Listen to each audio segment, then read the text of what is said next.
Good on that. So Leon, are we good with Councillor Casey online? Councillor Casey, are you there with us? I am.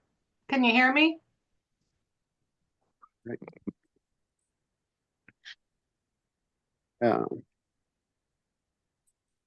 At this time, I'd like to call to order the joint City of Las Vegas Council meeting to order. What we'll do here, I know this is a first for us here, so what I'll do is I'll call to order the City of Las Vegas business, and we'll alternate on discussion between the city and the county. So I'll start the procedure off. I'd like to call to order the City of Las Vegas joint council meeting to order. Ms. Cassandra. Mayor David Romero, Here. Councillor Marvin Martinez, Present. Councillor Barbara Casey, Here. Councillor Michael Montoya, Councillor David Ulivari. Please excuse. Thank you, Mr. Mayor. We do have a quorum. And with that, I'd like to welcome the San Miguel County Commission to our chambers. Thank you guys for joining us here. At this time, I'll turn it over to Chairman Garcia. Thank you, Mr. Mayor, members of the council, Mr. Manager, for hosting us on this important meeting. I'd like to call the San Miguel County Special Board of Commission meeting to order. Let the record reflect that it is 2:00 p.m. Roll call, please. Yeah. Present. Present. Present. Commissioner Max Trujillo. Present. Commissioner Kenneth Medina. Present. We do have a quorum. Thank you, Madam Clerk. Mr. Mayor. Mr. Chairman, will you lead us in a pledge? Sure. Pledge allegiance to the flag of the United States of America and to the republic for which it stands, one nation under God, indivisible, with liberty and justice for all. I salute the flag of the state of New Mexico, the symbol of friendship among cultures. This time, the City of Las Vegas has a moment of silence. So Councillor Casey, will you lead us in a moment of silence? Let us all be thankful for the wonderful community that we live in and the ability to work together to address issues that we all represent. And keep in mind that everything that we do is for the benefit of the community and not for ourselves. We ask this in the name of the Lord and hope that everything that we do today is beneficial for everyone involved. Amen. Thank you.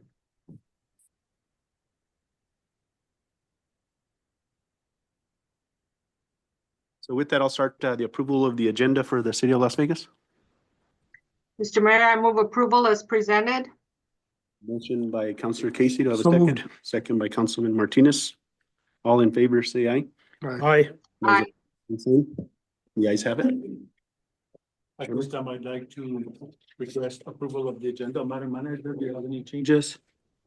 Any corrections? Any commission have any changes, corrections? No, sir. Hearing none, do I have a motion to approve the agenda submitted? Motion to approve, Mr. Chair. We have a motion by Commissioner Trujillo. Do we have a second? Second. Second by Commissioner Medina. All in favor signify by saying aye. Aye. Aye. All opposed, same sign. Motion carries. We have an approved agenda. Thank you. Thank you.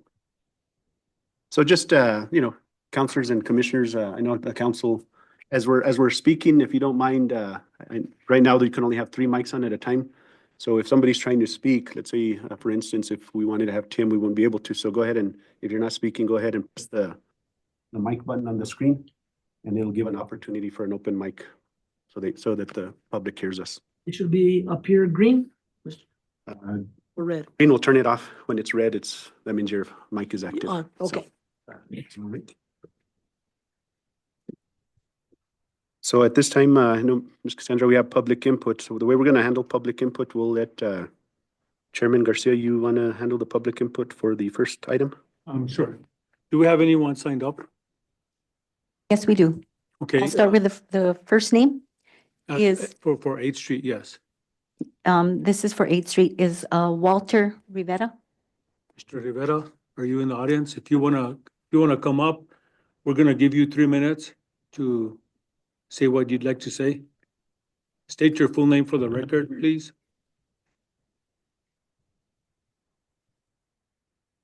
My name is Walter Rivera. I live on 8th Street Extension. I'm just here to see what we can do to try to fix the issues on 8th Street. My house gets flooded. All the neighbors around are getting flooded. Just here to see what we can do to accomplish between the city and the county, to see what we can do to get something fixed, no? Relief for all of us that are there, no? So that's all I want to say. Let's see what we can do, work together and get something going, no? Thank you, Mr. Rivera. Anything else? Thank you so much. Anyone else? Mr. Chair, we only have that one signed up for 8th Street Extension. We have 2 for Animal Shelter that we'll hear at that time. Sounds good. Thank you, Madam Clerk. So at that time, we'll do animal shelter. Go ahead, public input. Next on the agenda is their business items. Item number 1, discuss, review, and potential action regarding designated authority with San Miguel County of the 8th Street Extension. Hold on real quick, Cassandra. We have public input for the animal shelter stuff? Yes. Do you want to hear that Yeah, that's- now? Let's hear or- it now, yeah. So signed up for Animal Shelter is Sarah Matthews.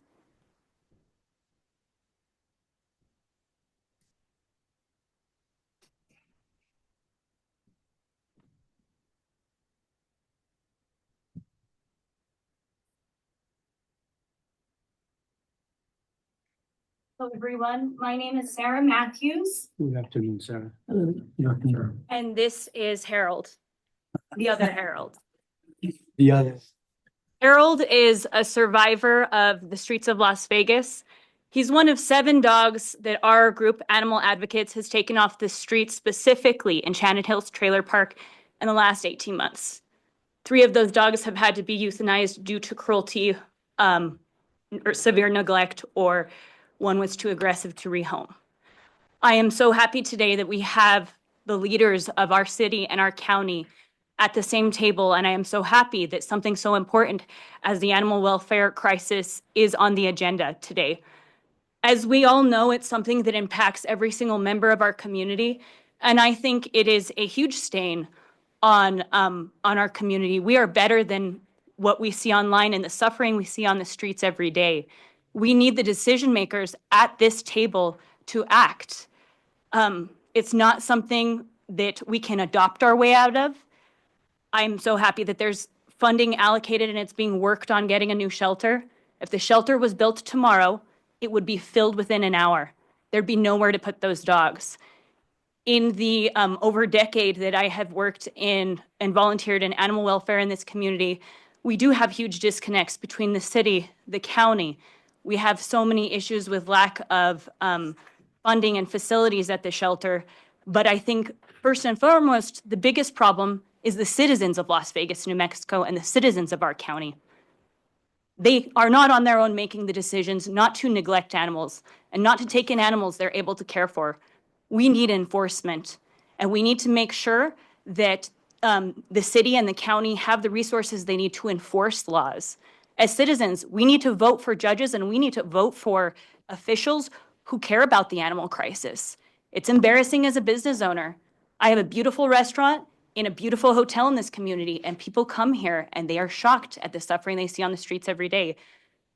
I'm asking each of you to make this a priority. I know there are so many horrific things and so many difficult things our community faces every day that you are tasked with working on. But we cannot do this without you. We cannot volunteer our way out of this. And not everyone's going to have a happy ending like little Harold here. Too many dogs are dying on chains, dying in streets, and we need you to help hold the people of Las Vegas accountable. They're not going to do it on their own. So I thank you for listening to us today, and Harold and myself. And I'm hopeful that something good will come of today's meeting. And for me, again, it seems like the biggest disconnect between all of these different branches working. And I've heard from people with feet on the ground, we need our own division. Maybe the city and the county can work today, and maybe that's what's going to be discussed, basically like an animal task force, that this is what they do. So again, thank you for listening to me, and thank you for listening to little Harold. And those of us who are in animal welfare will keep fighting the good fight, and we will keep pressuring the powers that be to fight for those who have no voices at all. Until they stop dying on chains and dying on the streets, you'll keep seeing us and hearing from us. Thank you. Thank you, Sarah. Thank you. Thank you. Sandra? Here. We have one more for public input, and that is Ashley Arellanes, also speaking on animal shelter.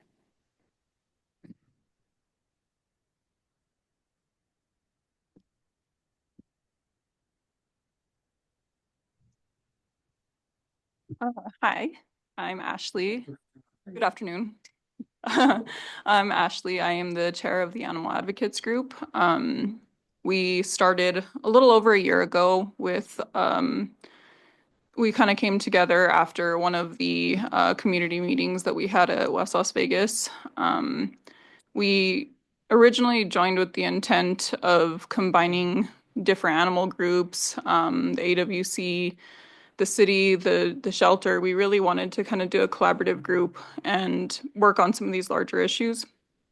But it's really, really difficult to sit up here and ask for collaboration when it's been a really hard year of very little collaboration or very little help, or constant pointing fingers or saying we don't have the funding or we don't have the means to do this or to do that. I think that it would be really unfair for me to sit up here and say that we want to collaborate, because I feel like we've been begging to collaborate for over a year. We have been taking cases as far as Taos County, Mora, Huatros, Wagon Mound, all over our county, all over Las Vegas. And you know, I think a shelter will definitely help with as many animals and as much intake as we have, but I don't think that fixes the bigger issue at hand, which is communication between different groups. You know, I think that the city can pump as much money as they want into animal welfare. I think the county can do it. I think we can have law enforcement, you know, constantly answering our calls and text messages, but I feel like, you know, if there's no communication between any of these groups and there's no collaboration and there's no working together, then there's nothing. You know, it's a beast that has been going on for years. It's not getting better. There is, just like Miss Casey said in her prayer, you know, that we should be trying to work together. I don't, it's hard to say that, and not one city councilor or county commissioner has really wanted to be involved, excluding the mayor. He does answer a lot of my text messages and calls, but it's hard to sit here and ask for that and to recommend that when it's a lot of talk and not showing up. And I'm really sorry to be aggressive about it and to call people out specifically, but I wouldn't be an advocate if I didn't. So while we do think that we need a shelter, we also think that people need to step up a little bit more and actually put their gloves on and get to work with us. They need to show up and they need to voice their concerns and be willing to hear some harsh feedback. And we hope that you stick around long enough to do it. I know that the shelter is exhausted. I know that everybody's tired, but it's an important thing. We have packs of 20 dogs roaming our streets. If that doesn't scare you, that we can end up like, what is it, Truth or Consequences, where somebody dies from a pack of dogs attacking them on the street, what does it take? That is lawsuits waiting to happen all over the place. So I encourage you to hopefully take it seriously and be willing to kind of help us, help you. You know, we're here for a reason. So thank you. Thank you. Mr. Mayor, Mr. Chair, that concludes public input. Moving on to our business items. Our first business item, discuss, review, and potential action regarding designated authority with San Miguel County of the 8th Street Extension. Mr. Chairman, I'll go ahead and allow you to start this one. Thank you, Mr. Mayor. You know, we have a portion of 8th Street Extension that is not being considered county right-of-way or city right-of-way. And it's been ongoing for as long as I can remember. Most recently, we had major flooding that was caused, you know, with the current weather situations that have been changing due to the fires that came several years ago. And, you know, this past summer, we had two very strong incidents that occurred within that area that caused a lot of flooding within private property. And, you know, it was very discomforting to see that as a county and as a city, there wasn't too much that we could say because of the magnitude of the damage that occurred for those two incidents. You know, we received a lot of phone calls about it. I got to visit personally with a lot of residents in that area, and you know, we brought it to the attention of the commission last month or a couple of months ago, and fortunate enough, the commission allowed me to pursue it and to bring it to your attention, Mr. Mayor, so that the two bodies could act on it together, because we feel that there's a benefit to both of us. You know, the benefit to us is that it's within the immediate area of the county limits. The benefit to the city is that it's within the confines of the city limits as well. You know, these residents are residents of Las Vegas and of the county. You know, they send their kids to school here, they shop here, they're residents of the community. There's no way that we could say they're not residents here, because they are. And so I think it's time for us to act on it. You know, the people elected us so that we could represent them in the best possible manner.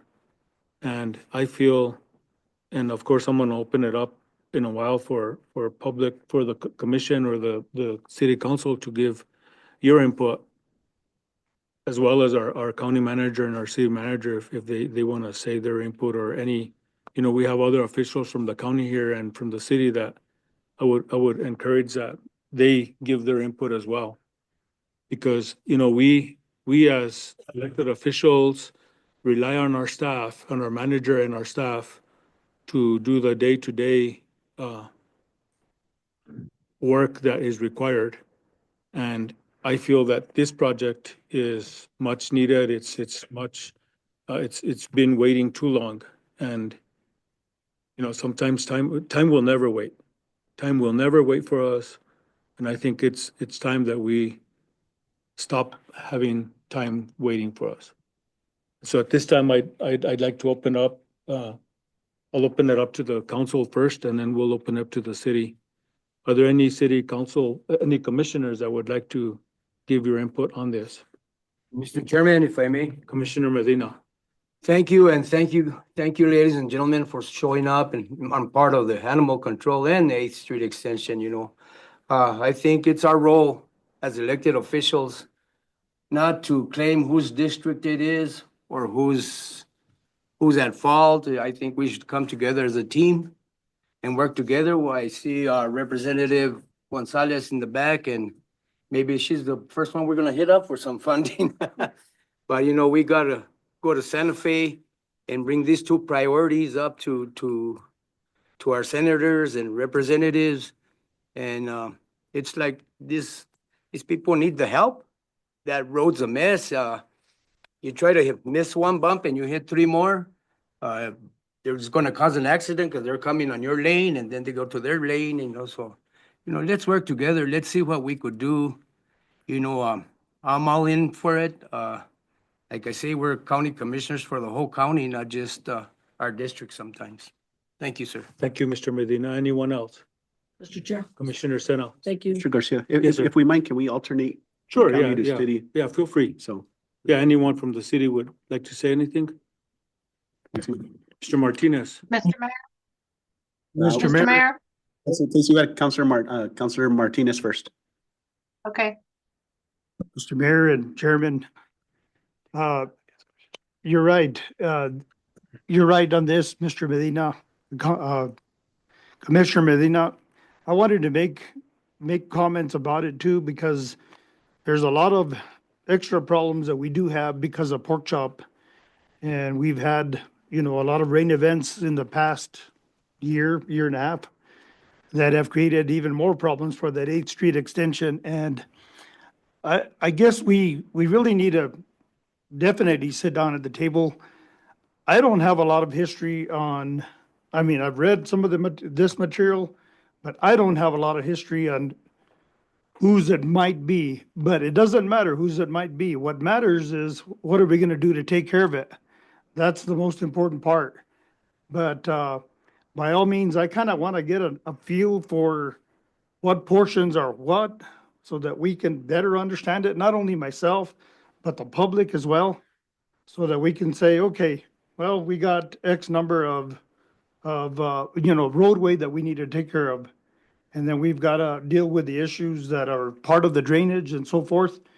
So I just want to make sure that we understand, not only ourselves as commissioners and city council, but also the public, so that we understand that issue.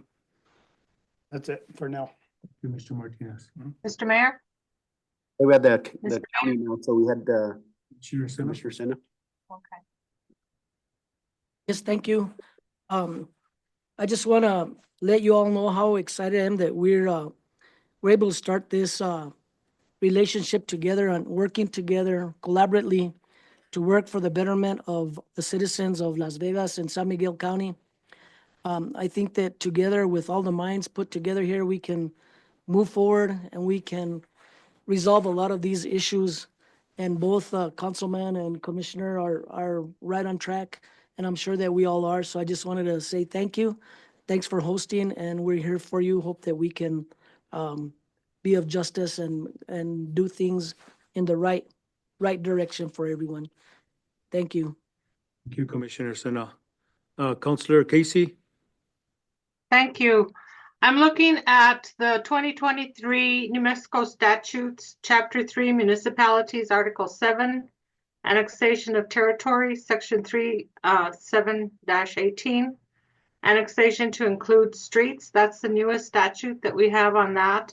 I'm just wondering if the county commission has taken any action to renew the language that they are using to request. I don't know if they have to, I don't know, do we have an attorney there that might be able to look at this?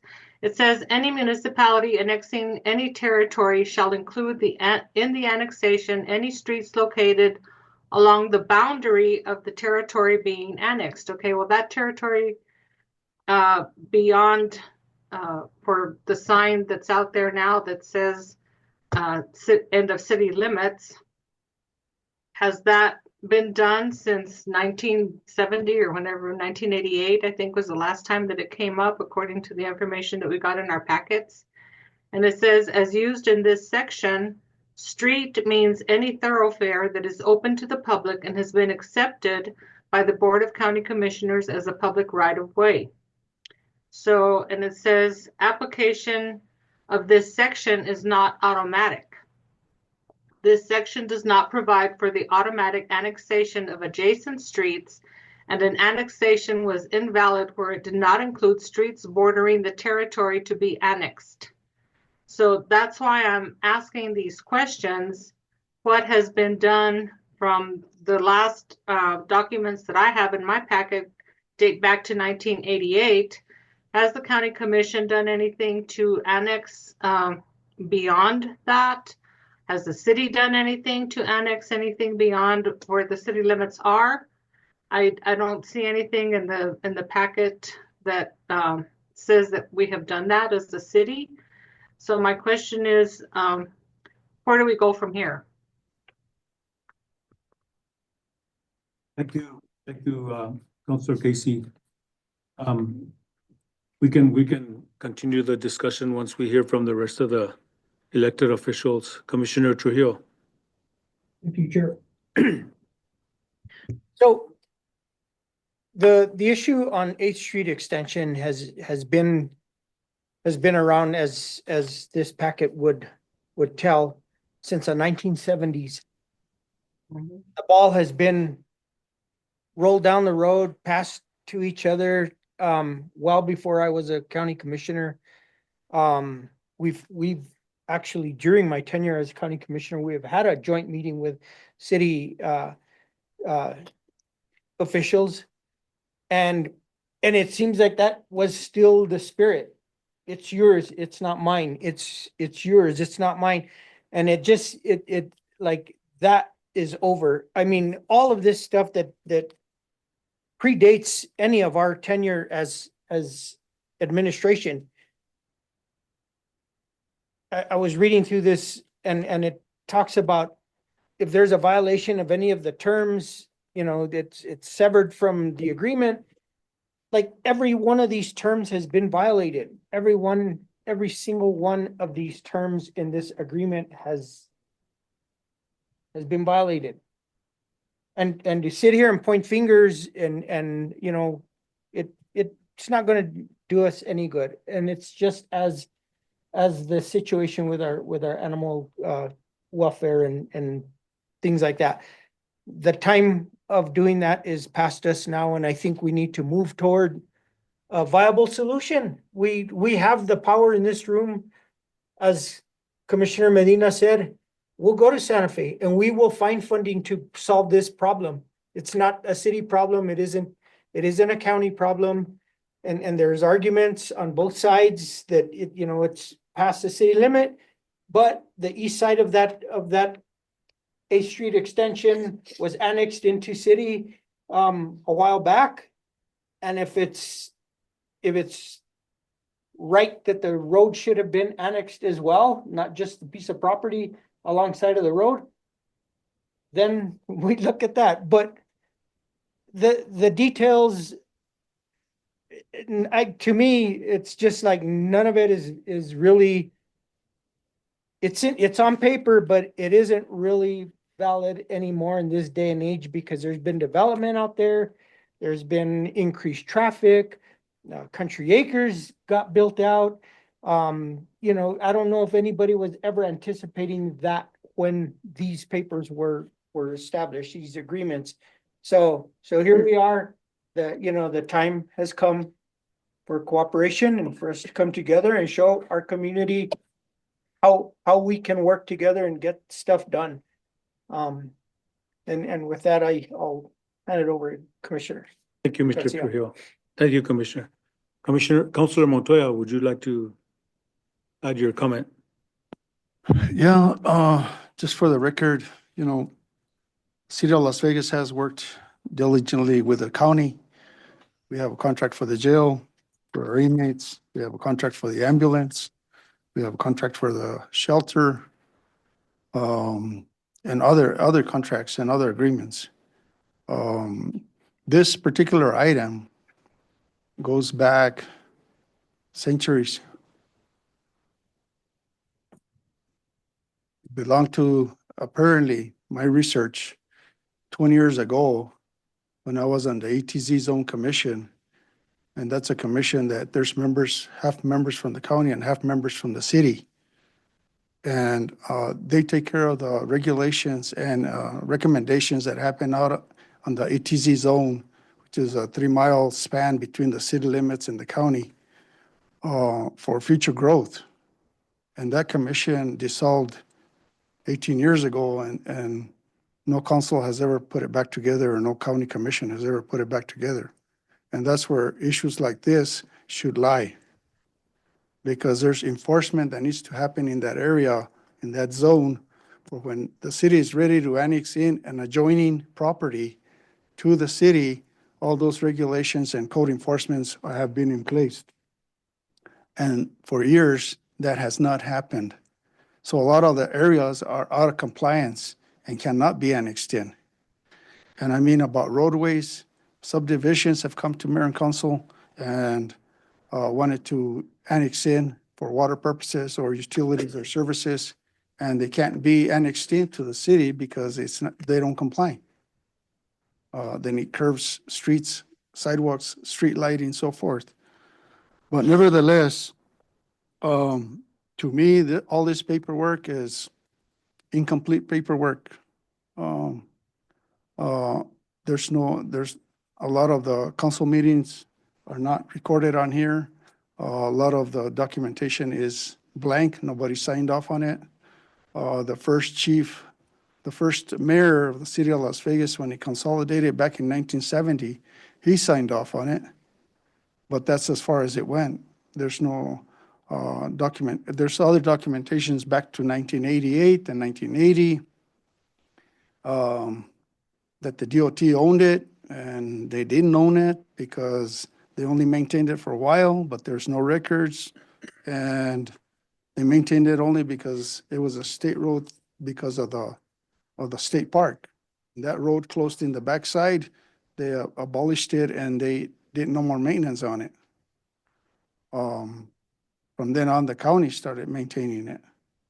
So there's a lot of history, and people that were here the last 30 years didn't know justice by pushing it along kicking the bucket down the road. There's other contracts in that same area that we're dealing with that were back from that era. You remember Chairman Garcia, where the drainage issues and lawsuits were coming in, and the city of Las Vegas is addressing those now, presently. And we have planning and design going on for fixing the problems on Cinder Road and those residents in the county because of flooding that comes through 8th Street. And that's an agreement that, how long has it been, Mr. Mayor? 1990? That hasn't been completed also. So, our forefathers did a little bit of a poor job leaving us with some of these projects. Now, yeah, Mr. Trujillo, Commissioner Trujillo is correct. The city of Las Vegas did annex in, and why they annexed in is because property owners up in that subdivision wanted water at the time. And why they didn't go through the roadway is beyond me. And maybe they didn't find ownership. I don't know. But instead of doing a right-of-way annexation, they went from the fence line eastward 50 feet all the way down to the development. And that development at this present time doesn't meet criteria to be annexed into the city. And they should have annexed in at that time, but the cost of lighting, drainage, and sidewalks and so forth, they couldn't afford to do that. So those are the kind of things that governing bodies have always done, for whatever reasons. But where we stand today, the city of Las Vegas, and this is, bear with me, both chairmans and commissioners, but people need to understand also that sometimes, and the mayor has said it in a couple of our meetings, that everybody thinks we're rich now because we got the 98 million from the FEMA. Well, that's dedicated for the water system only. It's not dedicated for this or any other projects. But the city of Las Vegas is in need of a city hall. We've been out of city hall, our employees, for a year now, and we're still in need of a city hall. We're on this building that was donated to us from the DOT back in 1940s. Replacement of the Peterson Dam and the new water plant. We're in need of sidewalks, renovation, replacement, curves, gutters all over town. Public parks need improvements, playground equipment improvements, installation of sprinkler light systems. The Plaza Park needs new electrical system installed. We also need to replace the outdated fire hydrants throughout the city and the county for residents because of low water pressures in the areas, and that's a safety issue. Paving of unpaved streets in the city. We have done and gone beyond on spending money on road improvements in the city of Las Vegas in all wards in the last 3 years.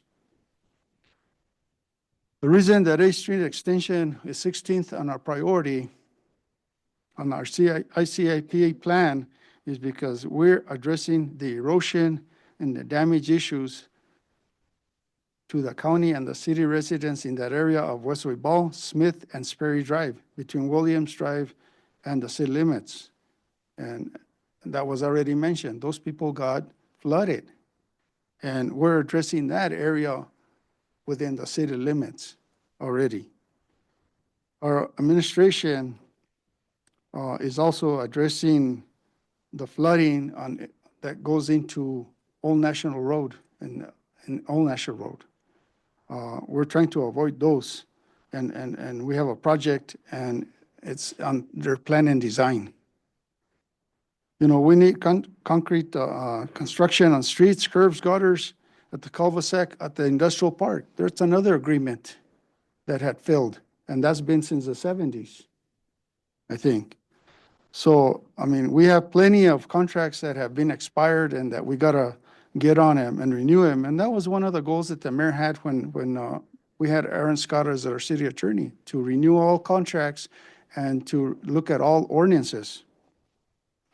The residents of Commerce Street have been waiting for 50 years for a new street. Funding for the Rodriguez Park complex is in need of. We have to redo the Gainas River Trail, the walking trail. Installation of benches on the Gainas River.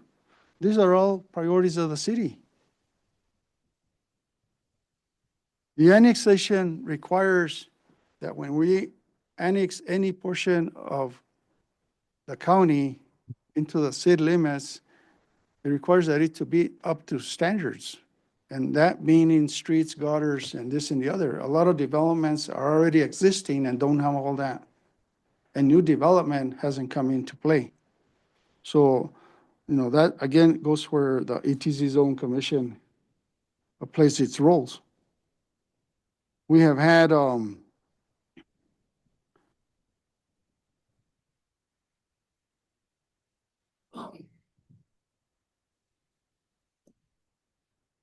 you recall, 18 years ago, the George Lester Estate had a 1.5-inch water line from Hacienda all the way to the developer, to the development. That's all the developer could afford. The city of Las Vegas purchased that water line, the 1.5 inches for about $1,500, and we replaced it from Hacienda all the way to Laguna Vista. And that was a 6 or 8-inch water line that we have out into the county, in order to get more water into the city of Las Vegas, to have a different inlet to the Las Vegas other than ones from Hot Springs. Because if the one in Hot Springs would give out or break, we had no water. So we did that one on 518, and then we have another one that we done on State Road 250 going towards the airport. And now on 8th Street, we have on hold because we don't have the funding. We have plan and design for another line for that zone. So, it's, that's a lot of projects, a lot of funding that we've put into all our projects. Now, my concerns are basically, I'm willing to work with the county on this project. But my concerns are the legal aspect of it. Make sure that we're not asking for federal monies to be used on private land or on roads that aren't not designated. And then the maintenance that's going to require afterwards, who's the maintenance, who's going to keep it up, or who's going to, be in charge of it? And then that development that's out there, whatever design you have that's made, is it going to accommodate that development that's out there? Because that development is just surface water, and it's just erosion, to tell you the truth. Lastly, I heard from those residents, county and city, and I know there's some lawsuits pending in that area for flooding and neglect and so forth. But legally wise, I would prefer that we make sure that all clearances are cleared first, and then the funding, where is the funding going to come from? And then the maintenance afterwards, who's it going to belong to and who's going to maintain it? And then the other thing that's always behind my mind is, if this is the case with this road, are we setting precedents for other roads too? Because then we have Williams Drive, that's adjoined to the county. We have Palo Verde, we have Cinder Road, we have other roads. And are we supposed to be taking care of all those roads when we haven't done Commerce and other streets in the city that have been waiting and been on list for 50 years? So those are just my concerns and my input as to this issue. Somebody's got to bite the bullet someday, so might as well be today. Thank you, Mr. Mayor, or Chair. Thank you, Mr. Montoya. Madam Commissioner Baca, would you like to add anything? No? Okay. Mayor, I'll turn it over to you. First off, thank you, Chairman, for, wanting to sit down and have this discussion. I think as pretty much everybody has mentioned here from both entities, is that we've all gotten the calls, we've all received the concerns from both county and city residents. And let's not forget the idea that at the end, we do represent individuals that have family members within the counties. We're all one community. We got to recognize that we're one community, and we can't, say this is only the city or this is the county. And I think that's what has been done in the past. As Commissioner Trujillo said, is kick the can. This time the city will take care of it. Next time the county, and then leadership changes, and then you're back to the battle again. I think that's where we're at. I do know, as you had mentioned, I think Mayor Trujillo had met with the county at that time, and there was almost some close agreements on. I think they did work on it. They did do some patching, did some work, but here we are again. A couple storms, but I think what we've got to look at the bigger picture now is, and I know she's here in the audience, and maybe Joy and Tim could kind of add to this here, is that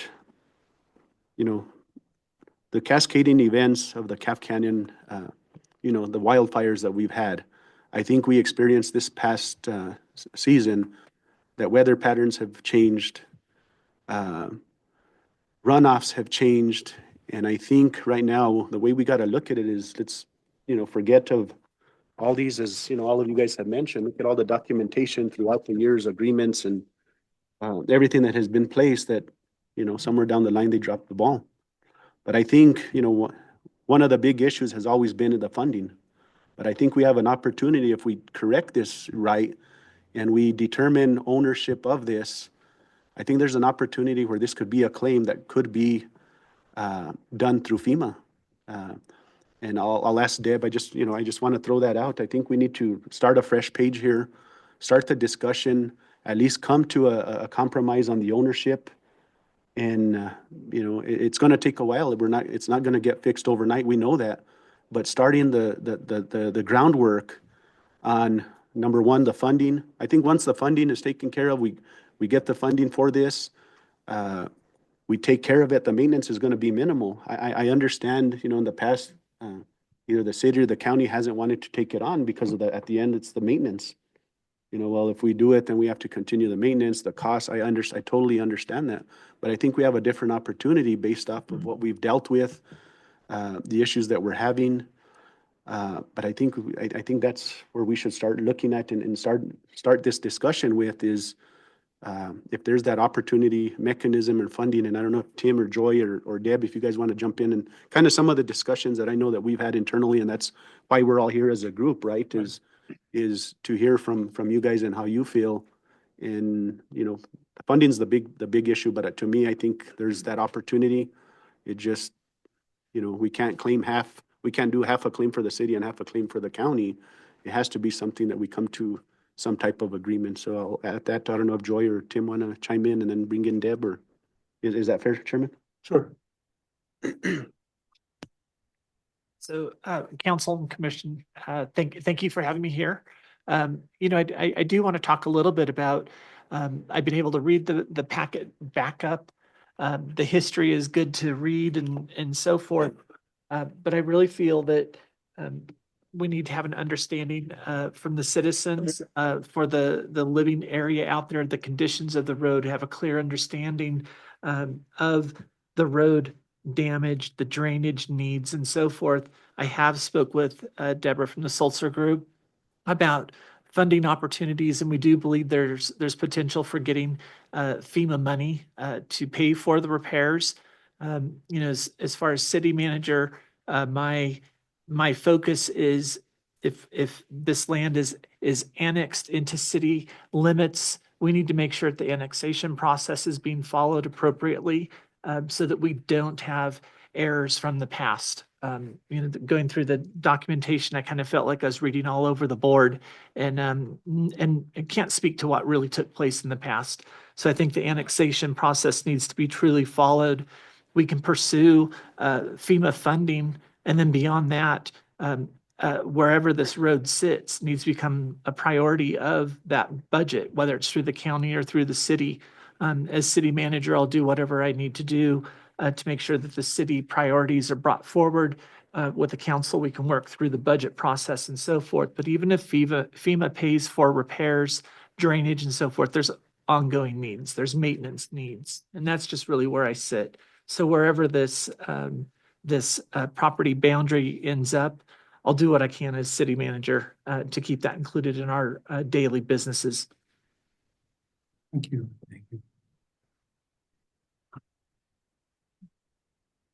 Thank you, Mayor, Chair, Council, Commission.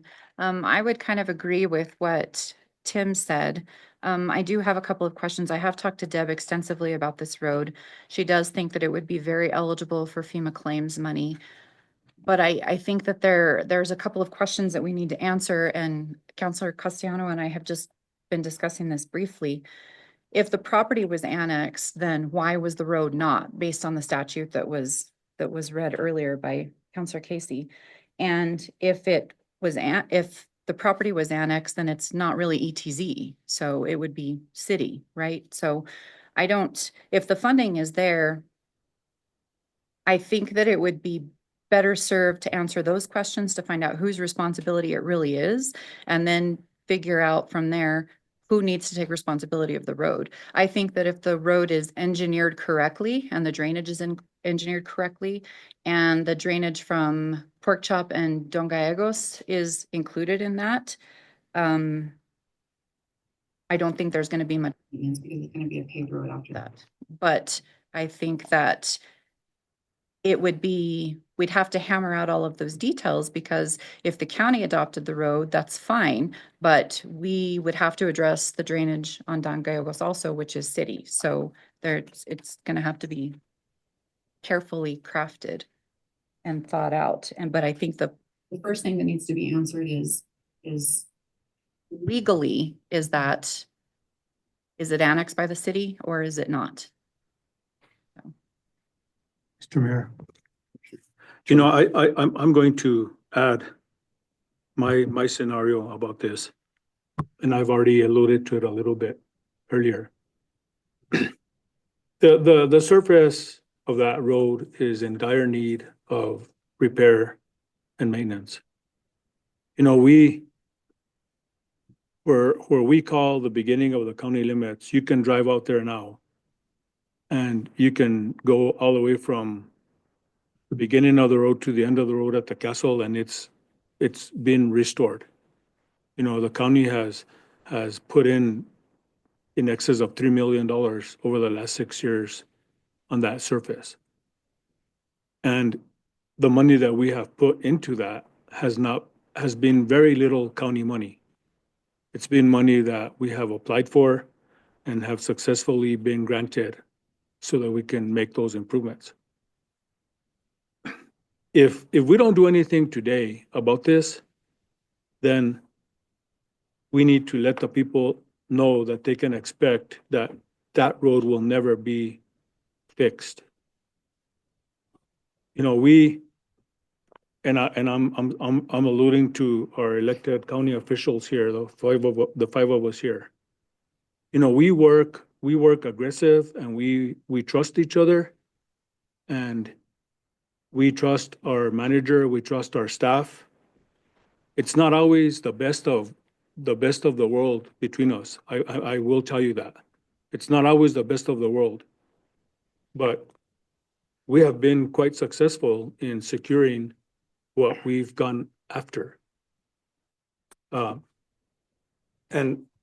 that's why we're here today, because I have confidence as the chair of the commission. I have confidence in the 4 elected officials that are here with me to make the decision that we make. I have full confidence in them that when it's all said and done, we're going to support each other, whether it's going good or whether it's going bad. And the community needs that from us. They need that type of support from us. If we don't give them that support, then they don't need us to be here. Then let somebody else take over for us. And yeah, you know, we have 2 topics here, and one of them is a very serious topic. Both of them are very serious. But animal welfare is another thing. We could request FEMA assistance on both of these projects. The most that FEMA can say is, we're not going to help you. But we won't know unless we try. And it's going to be hard for them to tell us no, because since the fires were here, the weather patterns have changed amazingly. And we all see it, and we're all experiencing it. And I'm very confident that our elected officials, our county commissioners, and our county manager, and our county staff are going to do the best that we can today in the best interest of the community. And I would hope that the city of Las Vegas does the same thing.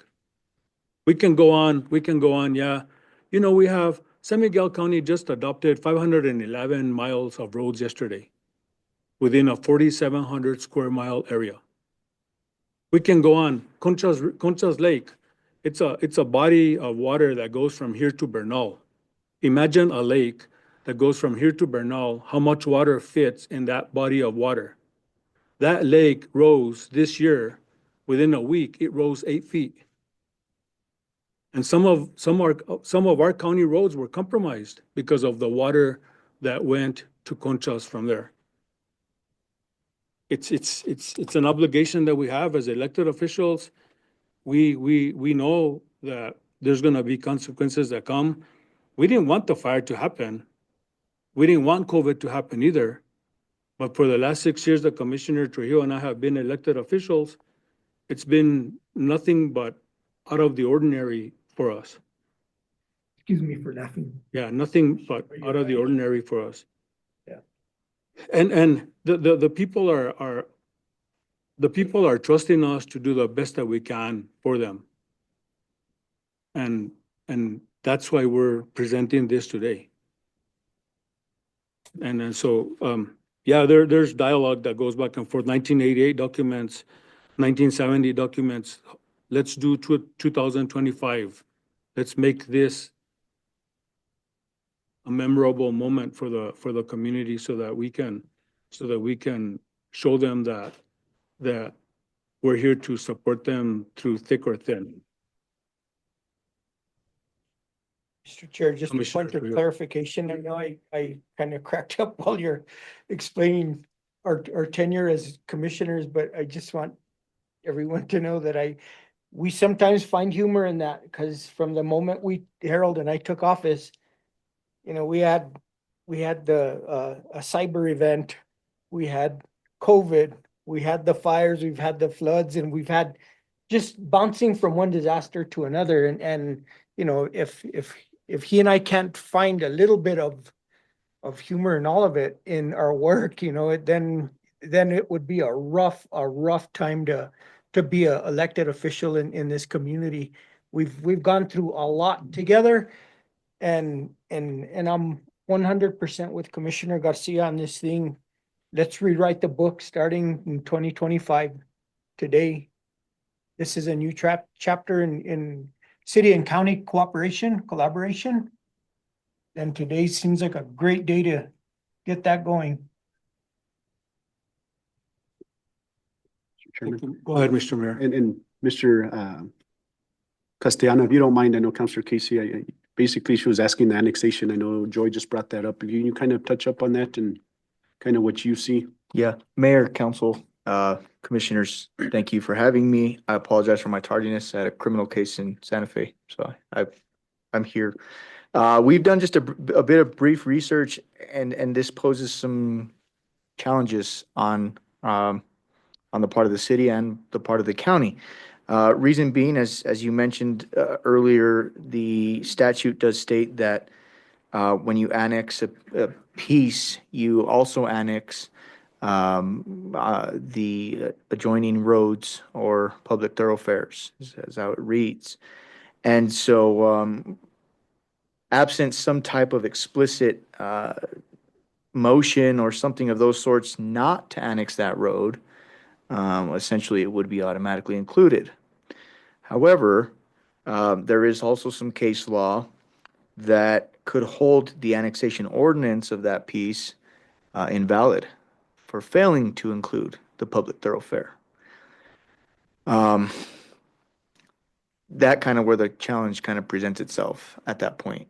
We have to understand kind of where it's at on the part of the city, because if it's not been annexed and the county wants to adopt that, they can go through their procedures. If it has been annexed and it does not include the road, I think there's some other procedural issues that we're going to have to address. Unfortunately, it's going to take a little bit of research on our end.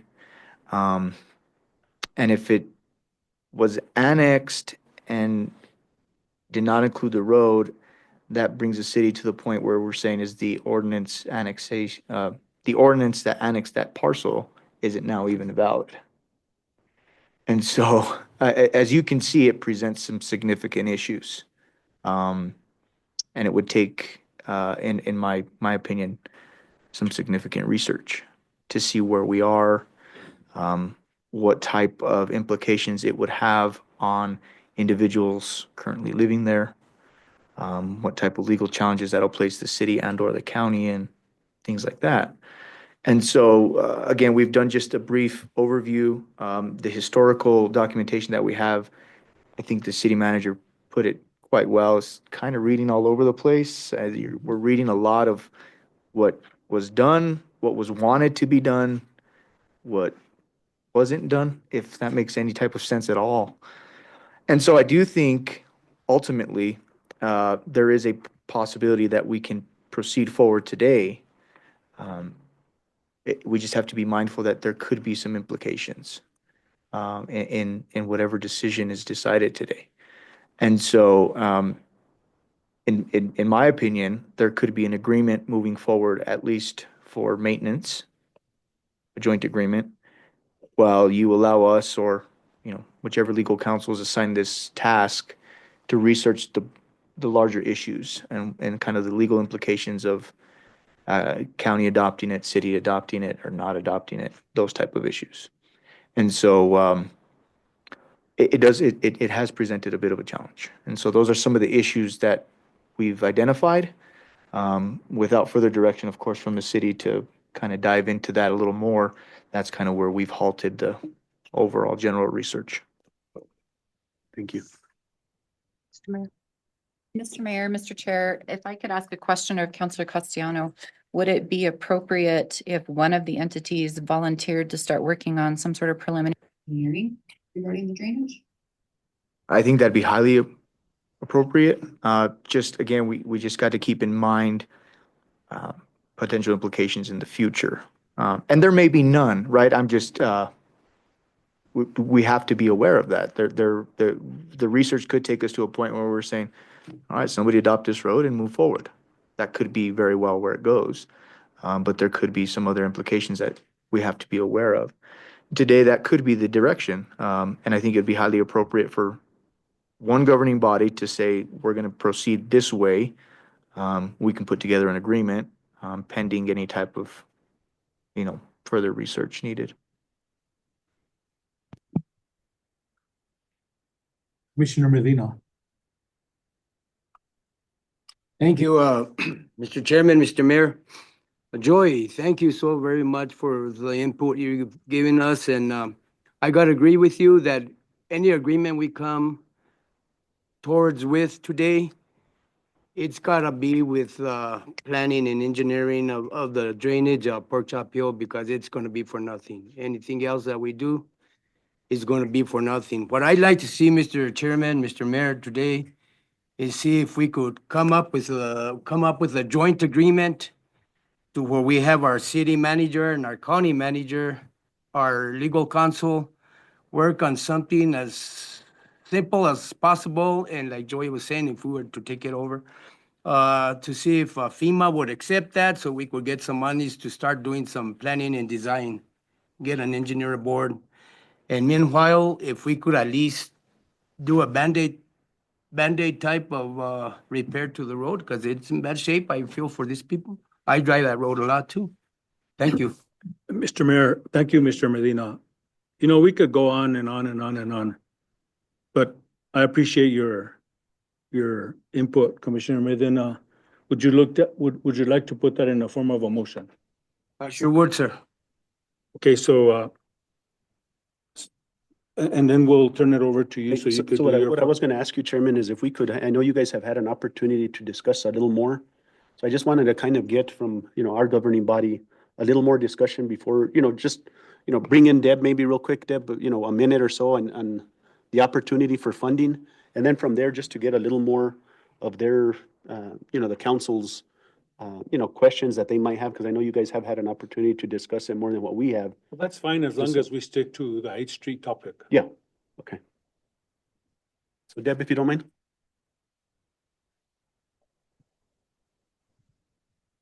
Here's the one with the money. Good afternoon, everyone. Appreciate the opportunity to be here. I have had discussions both with the county manager and the city manager, and the chairman and the mayor. I think that we've undertaken on behalf of the county an extensive study of the changes to the watershed that were a direct result of the fire. Those changes to the watershed have created havoc all over the county and the city in multiple different ways, including water and roads, but for a big part, drainage. So we've already identified the county portion of A11A, which I believe is the road, We've gone out since this issue's come up and also captured the portion, that 7/10 of a mile, that part that we're talking about now.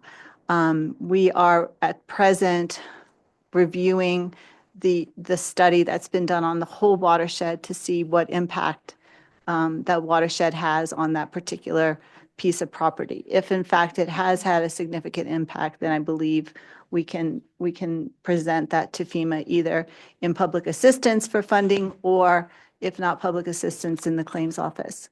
That's been our plan. We've begun a review also, or we're in the process of putting together the review of city streets. We've been a little bit tied up with water, so we've not had an opportunity to do the complete study of the city roadways, but our plan is to do that as well. So I'm happy to work with both of these guys to try and see how we can move forward on a FEMA claim. I agree with council that we do need to work out who, if there is some legal responsibility already established, we need to kind of tease through that and figure out where we are. What you guys do in the future is for another day, but at least for now, if we can figure out where we are, and fortunate, I work very well with both of these guys, and all of you, we'll put it on our list. It's already on our list to start pursuing and figuring out what funding is available. Which is the big deal, is the ownership, right?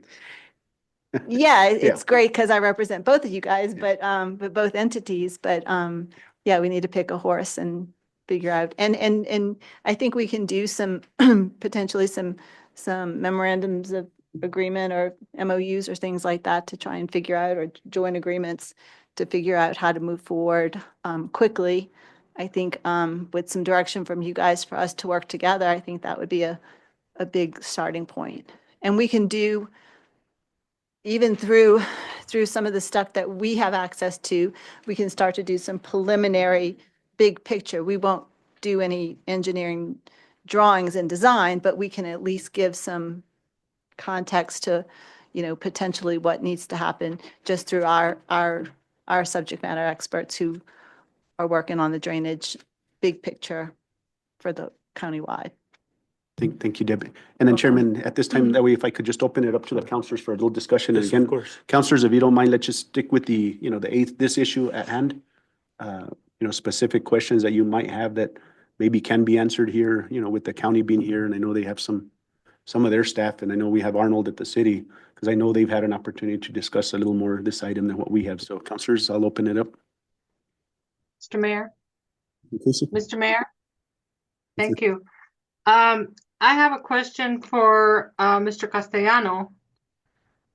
In reading the statutes, they're not very clear, really, and they require a lot of different things, but there's 3 different methods to annex property or streets. And those are arbitration, boundary commission, naming a boundary commission, or the petition method. I looked at the petition method, but it says that any municipality annexing a territory shall include any streets located along the boundary and so on. My question is, there's nothing there about a county making that same petition.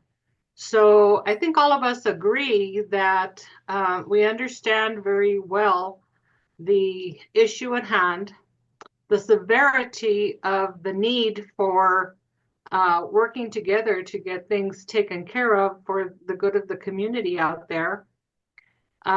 But how do we do it? Does the county have to petition the city to annex those roads and everything else that is adjoining those roads? Or do we go to arbitration, which I don't think that would be very, I think that would be very difficult. And then if we name a boundary commission, that would take forever, which we don't want to do. So I'm asking if you would please, I think all of us know we need to do something today. And I really do wish that we could do something today, but I think we can't go any further than agreeing to work together to put together a document that explicitly explains what the responsibility of each governing body is. So what does the county commission have to do? What does the city council have to do in order to get this taken care of in an equitable and responsible manner so that nobody is getting the short end of the stick, so to speak. So that's my concern. That is something that we need to, I think, be very serious about looking at. How do we go about doing this? I mean, we just can't vote today and say, oh yeah, let's annex it. And but we can agree to put together something while working together with legal counsel to come up with some kind of a plan that we can start working on and that we can present to FEMA so that they know what we are trying to get done, and so that they know that we're willing to work together in a responsible manner to meet the needs of our constituency. Thank you, Mr. Mayor. Councilor Casey, thank you for the question. I'm a little confused, so I'm going to try and dissect it just real quick, and please correct me if I'm not answering your question. The county process would not require annexation because they don't have, to my understanding, annexation powers. They would have simply just vote to adopt the road. So that's if the county wanted to assume that responsibility. I think the part of the statute that you're reading are the three processes for a municipality and, or in this case, the city of Las Vegas to go ahead and consider whether or not to annex and include that public thoroughfare. And so it appears, at least based off our preliminary research, that the city had already followed a potential annexation process.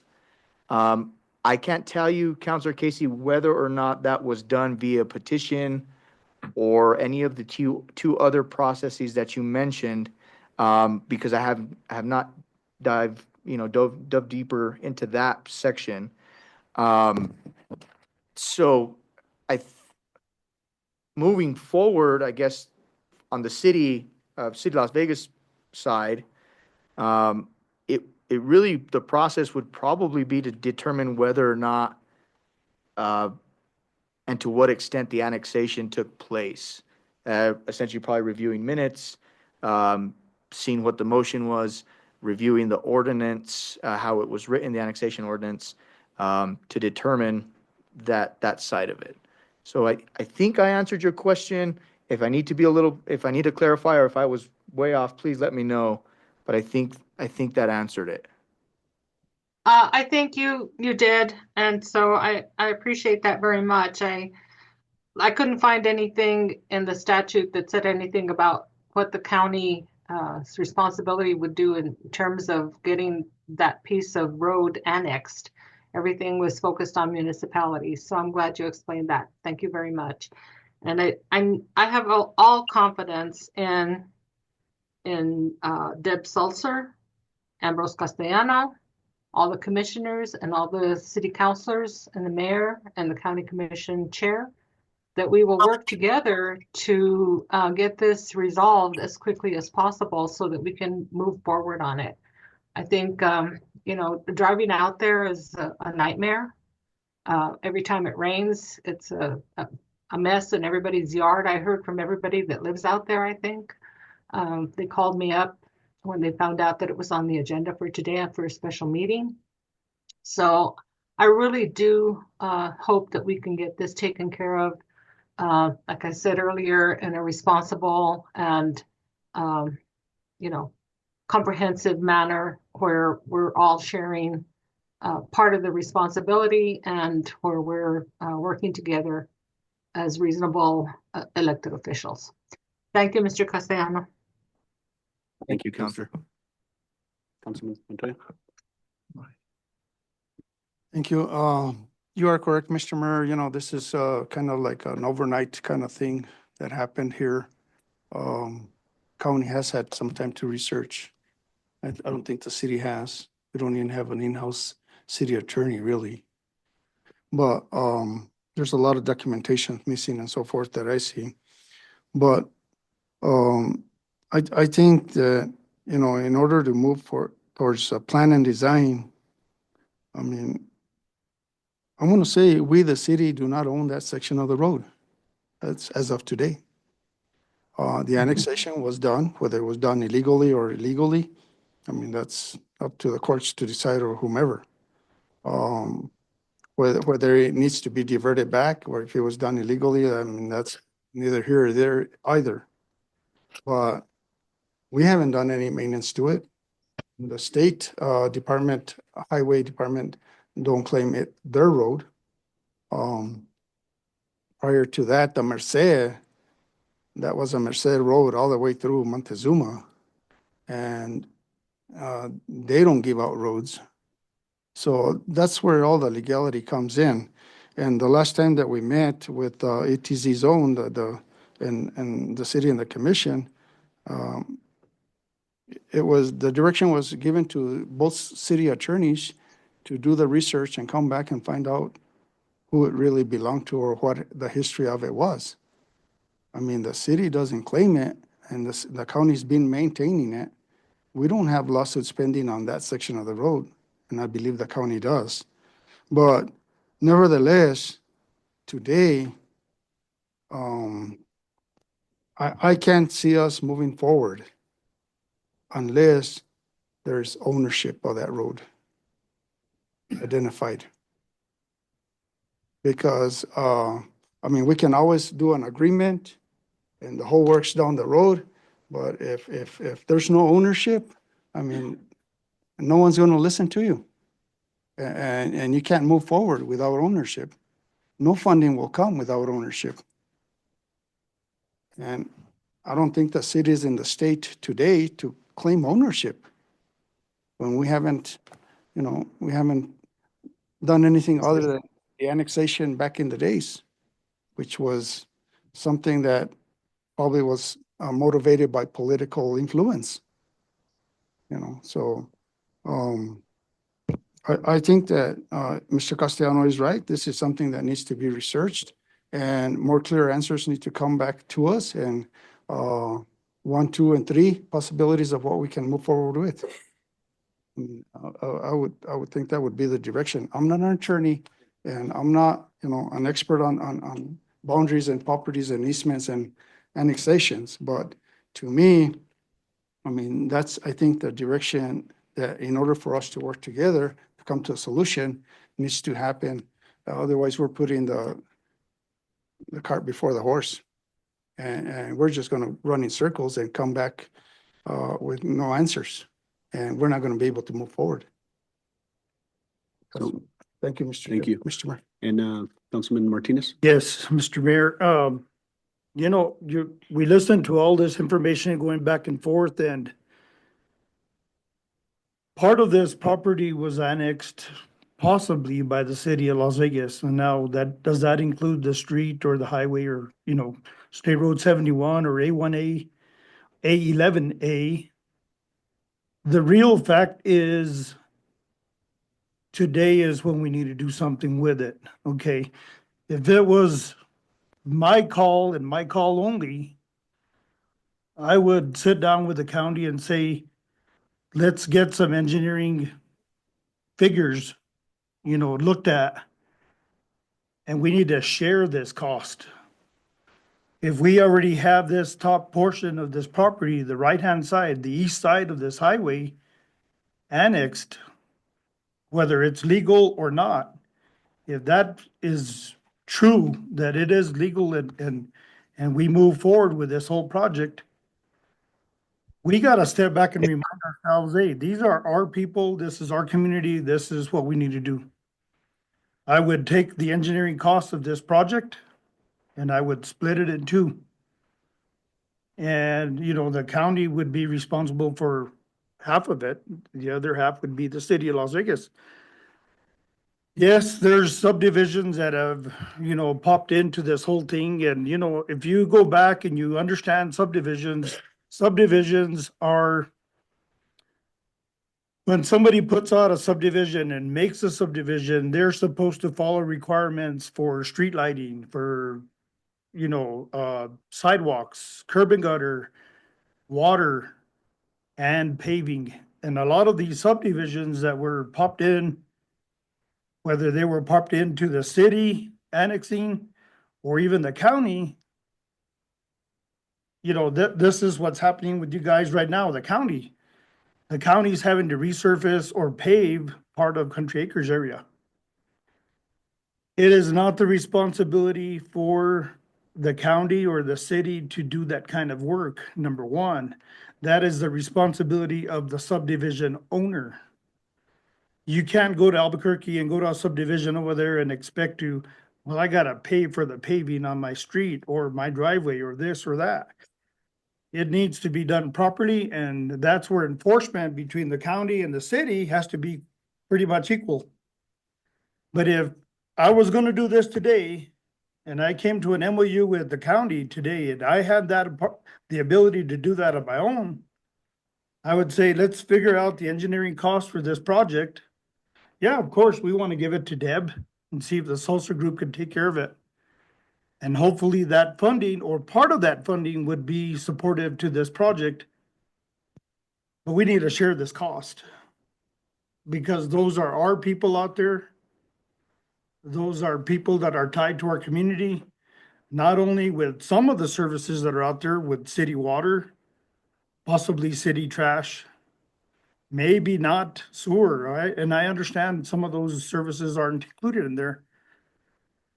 But that's been a problem for so many years that it needs to be addressed somewhere. We need to have a starting point. And my starting point would be, let's figure out what the cost of this project would be. We split it in two. The county takes that portion. I'm not worried about the annexation. That's above the street. That's my opinion, okay? I don't know. Unless I have other documentation that proves that that highway is strictly only county. But we also got to remember, these residents on this annexation are part of our community. So that's the way I would do it. That would be called a compromise. Can we compromise on doing something like that? I think we can. But if we don't at least put those pieces together, we'll never get to that compromise. Thank you. Thank you. And I just want to add here, for the council, that this topic here wasn't put for us to annex it here today. I mean, of course, there's processes that have to be followed through the city. If that's the case, it's more to get our input, a better understanding. But more importantly, give direction to the city manager, as Joy had kind of asked, is do we want to proceed and ask the city manager to work on something so we get something in concrete, work out the legalities with our legal counsel, so we actually come to a document that we're saying we're moving forward and we're not just kicking. We talked about it today, and I know the discussion was let's pay half and let's fix it for now. But I think and I don't know, Chairman, if you have the same idea, is that we need to come to one idea and one plan between the city and the county so we never have to hear about this again. That's what I'm hoping for. And Chairman, go ahead. Our county manager wants to say something. Go ahead, Madam Manager. I have Mayor, Chairman, and Councilor Martinez. One recommendation that I would make is that when we start talking about splitting costs, if we're talking about going through FEMA, then that's going to complicate things. So it would probably be more beneficial for one entity to take on pursuing funding. And Deb and I have had this conversation as well. But it would look very awkward if both entities put in some sort of an application for the same project. Just my opinion. Councilor Castellano. We have 2 more hours before we have to adjourn this meeting because the city has another meeting. So I think we need to expedite this. Is it appropriate for us? I like what our county manager said. Is it appropriate for us, the county, and with the understanding on the city side, they'll have to act on their part if they would want to today. Is it appropriate for us to procure the services of the engineer. The city and the county both share the same engineering firm, which is a positive for us. We share your services as well, and we share Deborah Salsa's services, so we're a team. Is it appropriate for the county to commit today to get the engineering done for that project so that we can bring it back for the city and county to look at potential adoption once the engineering is done and once the construction document is prepared that shows a cost associated with it, that at that point, we can have Deborah Salzer help us navigate through the FEMA part of it so that we could submit our application for them to help us fix the road. And, and if you have an idea that's similar to that manner, please share that with us so that we could go with it, if we would like to. Mr. Chairman, I don't want to sound too lawyerly here, but it depends. And here's why. You're taking on an obligation as a county. With the understanding you would be taking it on not knowing whether or not you even own that road. And I kind of put it into perspective of, I'm gonna go and have somebody, an architect do a home that's potentially not even gonna be my home. I'm designing it potentially for somebody else. That's kind of my concern. You're also got to consider putting the county under an obligation to actually complete that project and then eventually have to turn it over to the city, potentially, right? And what happens if we don't complete the project? What happens then? Are we obligated to, are we under any kind of obligation to the city to actually have to complete that? You see where the concern is.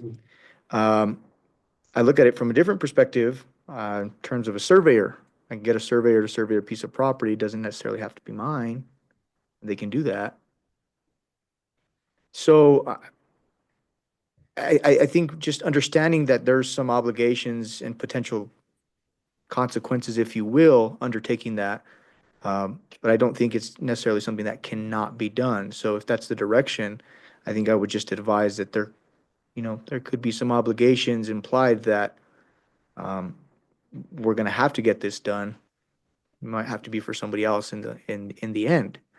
And we could do it to where the city can vote to agree to allow the county to do planning and design, with the understanding that within the next 30 days, they'll have an idea or they'll have their legal counsel determine ownership, right? So at least there's direction of planning and design, while the city, goes through their process of determining that.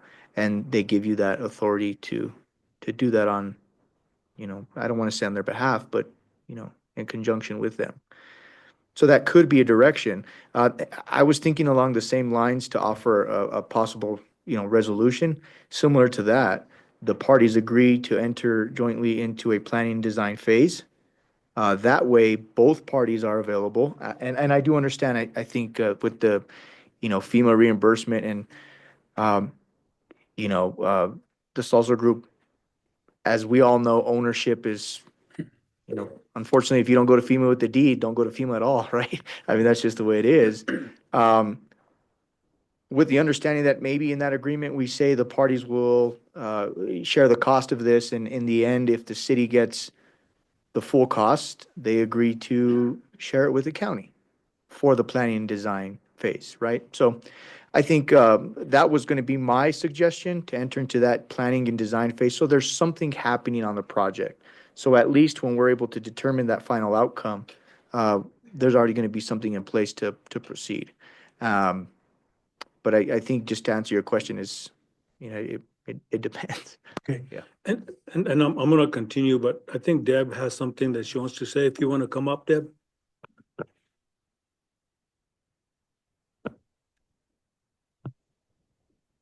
I was only gonna maybe suggest, is it on? It is, Okay. it's on. maybe suggest or offer as a compromise preliminarily, we can do just our in-house as part of the ongoing study that we're doing for both the county and the city to capture this piece of the road. And we can pull together some preliminary estimates and some preliminary design stuff. Like I said before, it wouldn't be the full set of drawings that you would use to execute the plan, but that would come next. And we have to do that anyway in order to prepare the claim to ask FEMA for the money. So we can do that while we're all working together to figure out who actually ends up submitting the claim. But because we're working with both sides, then I think it's appropriate for us to just kind of include it. And it's a very small piece of a very large study. So I don't think the cost for that is extraordinary. Thank you. And it would at least give an order of magnitude, and we can work both with the city's public works director and the county's public works director because I think that the road itself is one piece of this, but there may be some other parts of this that contribute to that problem that will have to be addressed. Appreciate that. There. Yeah. Mr. Chair. A question. Mr. Montoya. Yeah, I had a question for David. So do you have an idea or an estimation as to what this project would cost for plan design and construction? 'Cause I'm looking at $8 million. That number has been floated to me, but I do not have I don't have anything from my group. They're working on it now, just preliminarily to look at it. The good news is I did just get verification that it is part of the damaged watershed, which is a plus for us on the claim side and on the FEMA side.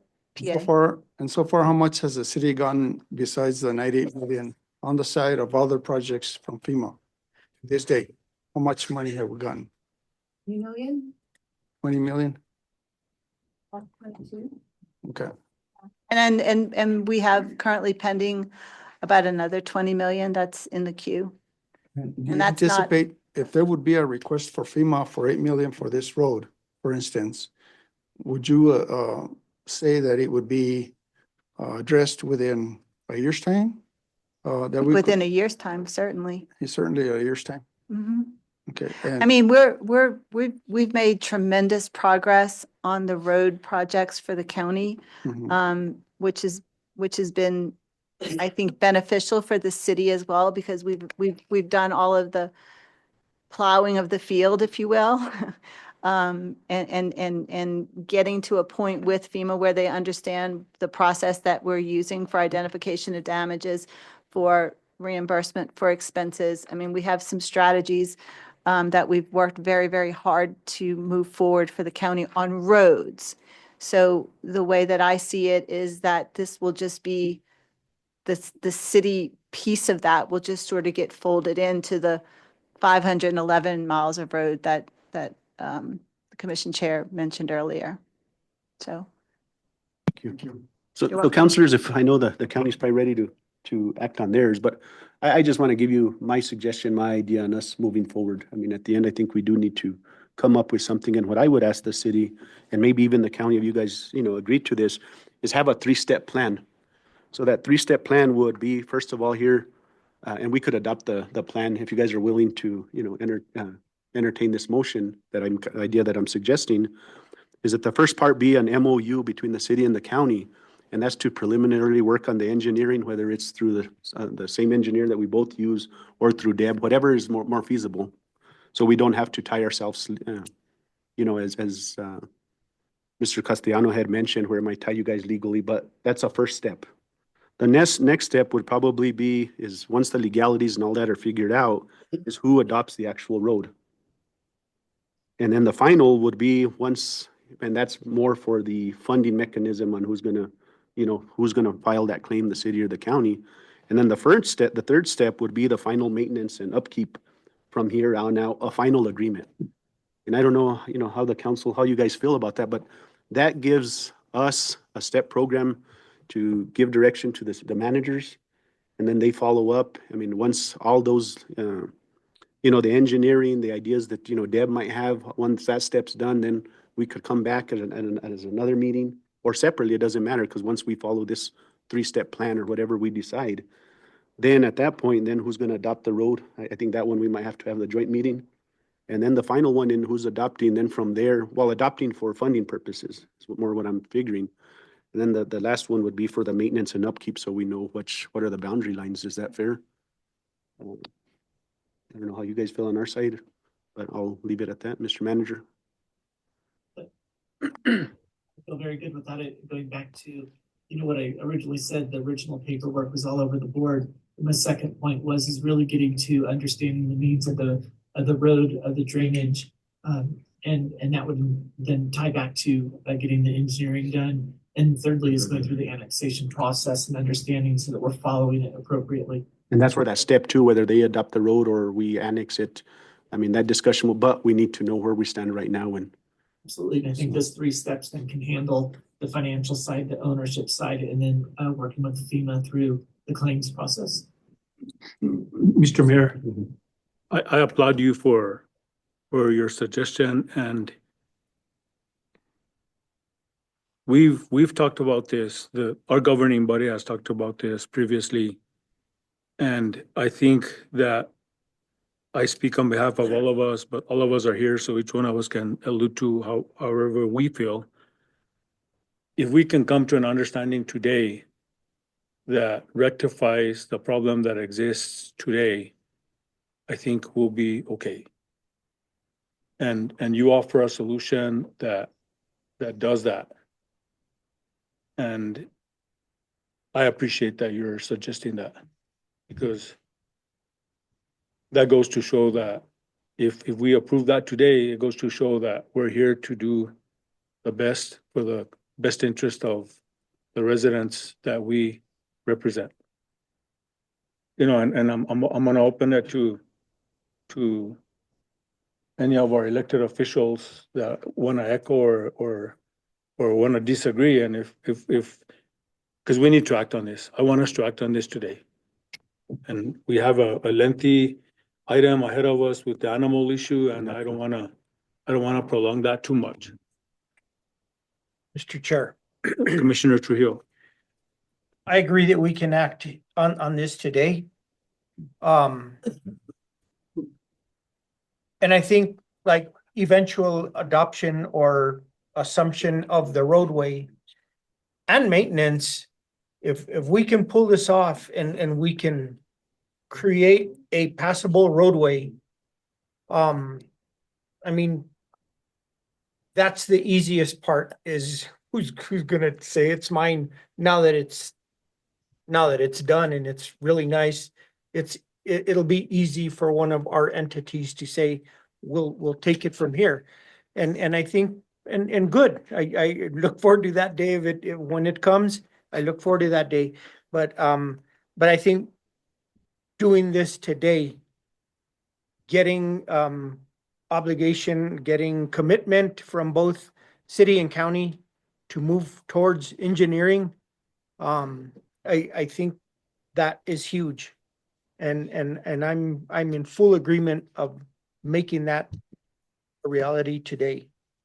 And if it takes, I think Commissioner Medina had already kind of motioned to that. Sorry about that. No, you just beat us to the punch, but you did it. But I think I'm speaking for myself. I'm ready to make that commitment today.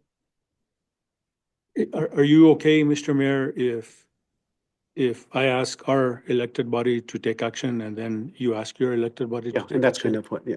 Okay, so we originally had a motion by our Commissioner Medina, and I'm gonna entertain Commissioner Medina continue with his motion so that we can proceed.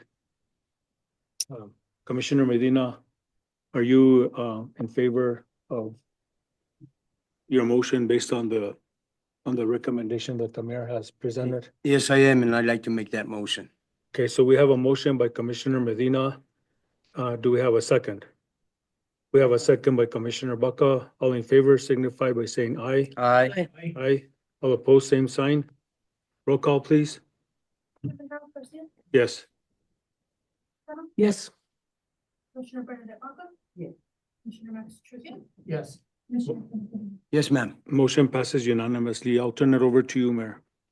And again, counselors, what I made the recommendation, again, it's just, the first part was just preliminary engineering through Deb or our engineers, depending what's easier or more feasible. Again, the second step would, who takes adoption. Again, this is a step plan, right? We go through the first one and, I mean, there's gonna be issues that are gonna have to come before us. But the next, what I'm asking for here is that we just follow this step, and if there's a hurdle, we'll have to overcome it at that point. But it's a process stating that we're ready to at least start working together. Mr. Mayor. Miss, Councilman Montoya? Yeah, Mr. Mayor, I would be willing to proceed like our county commission manager mentioned earlier and our city manager, for them to explore with the city attorney as to the ownership of this roadway. And that's Yeah. encompassed in this three-step. And without ownership, I don't think I'm willing to put any funding or any engineering or anything like that towards this project. I mean, I don't even know if the anti-clause donation has anything to do with this, but probably not. But I think ownership, in order to proceed, we're gonna run into problems down the road, even with FEMA and with the engineering firm. If we're gonna proceed in no man's land, I mean, they'll probably do the work because, I mean, they want to work. But at the end, I would be willing to proceed after that with some kind of an MOU that identifies the amount of the project and the cost and so forth like that. And then ownership and, like you said, the maintenance of it. But I think without ownership, it's hard for me to, I mean, I'm not gonna go build something in somebody else's place, in other property. I mean, I need to have a warranty deed in order for me to proceed on that.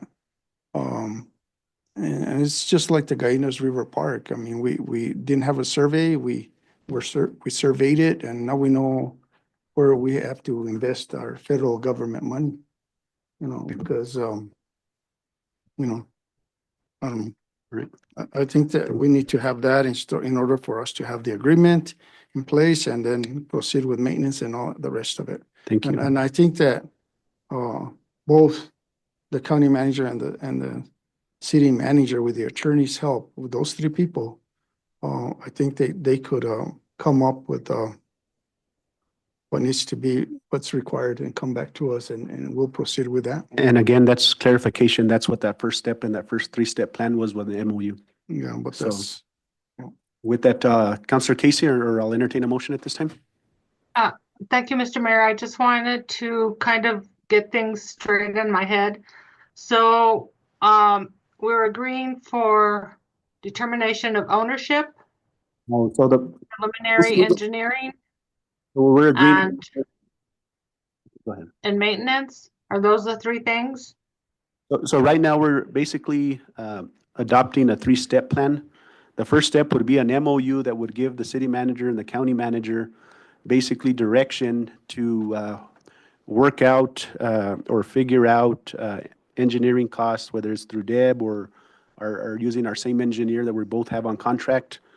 After that is done, they'll both, individually or however we decide, if we do it jointly, the next step would be come to the governing bodies, the county or the city, and who would take the actual adoption of that road, whether the county would, based off of, engineering or whatever they work out with Deb, what would be more cost-effective to either entity. So at that point, one of us would have to make the determination who's going to adopt it.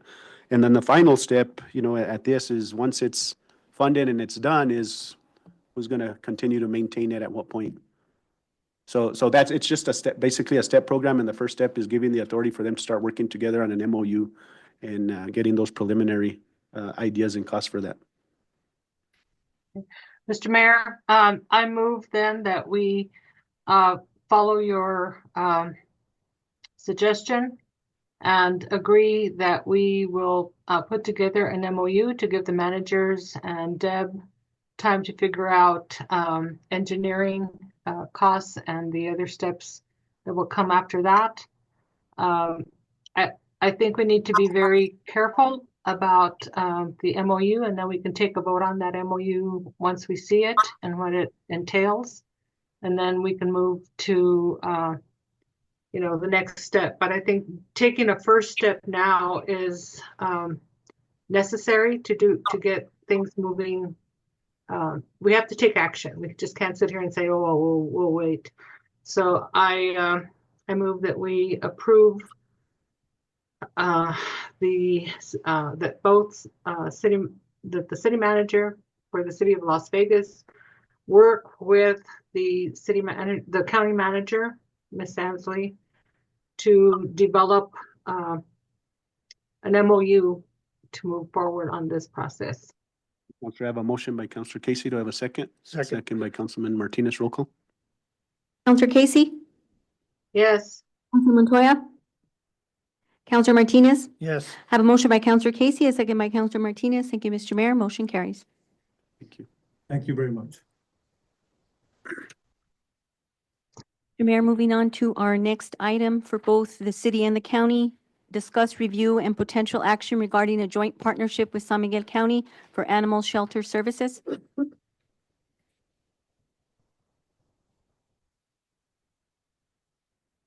So now we have the big topic and we have a couple hours. So, Chairman, I guess I'll start off here. I know that our community continues, and I think we all, as elected officials, continue to receive calls of the issues that we continue to have.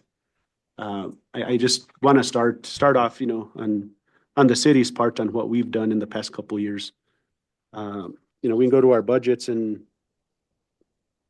in our budget of 2022, we had a budget of $147,000 that the city was funding towards the animal shelter, and as of today, we spent $590,000. There's a lot of progress that we've done, but we still know that there's a lot that needs to be addressed. Number one is the lack of having animal control officers. We know there's a lot of issues with packs of dogs, and I think we're always dealing with that.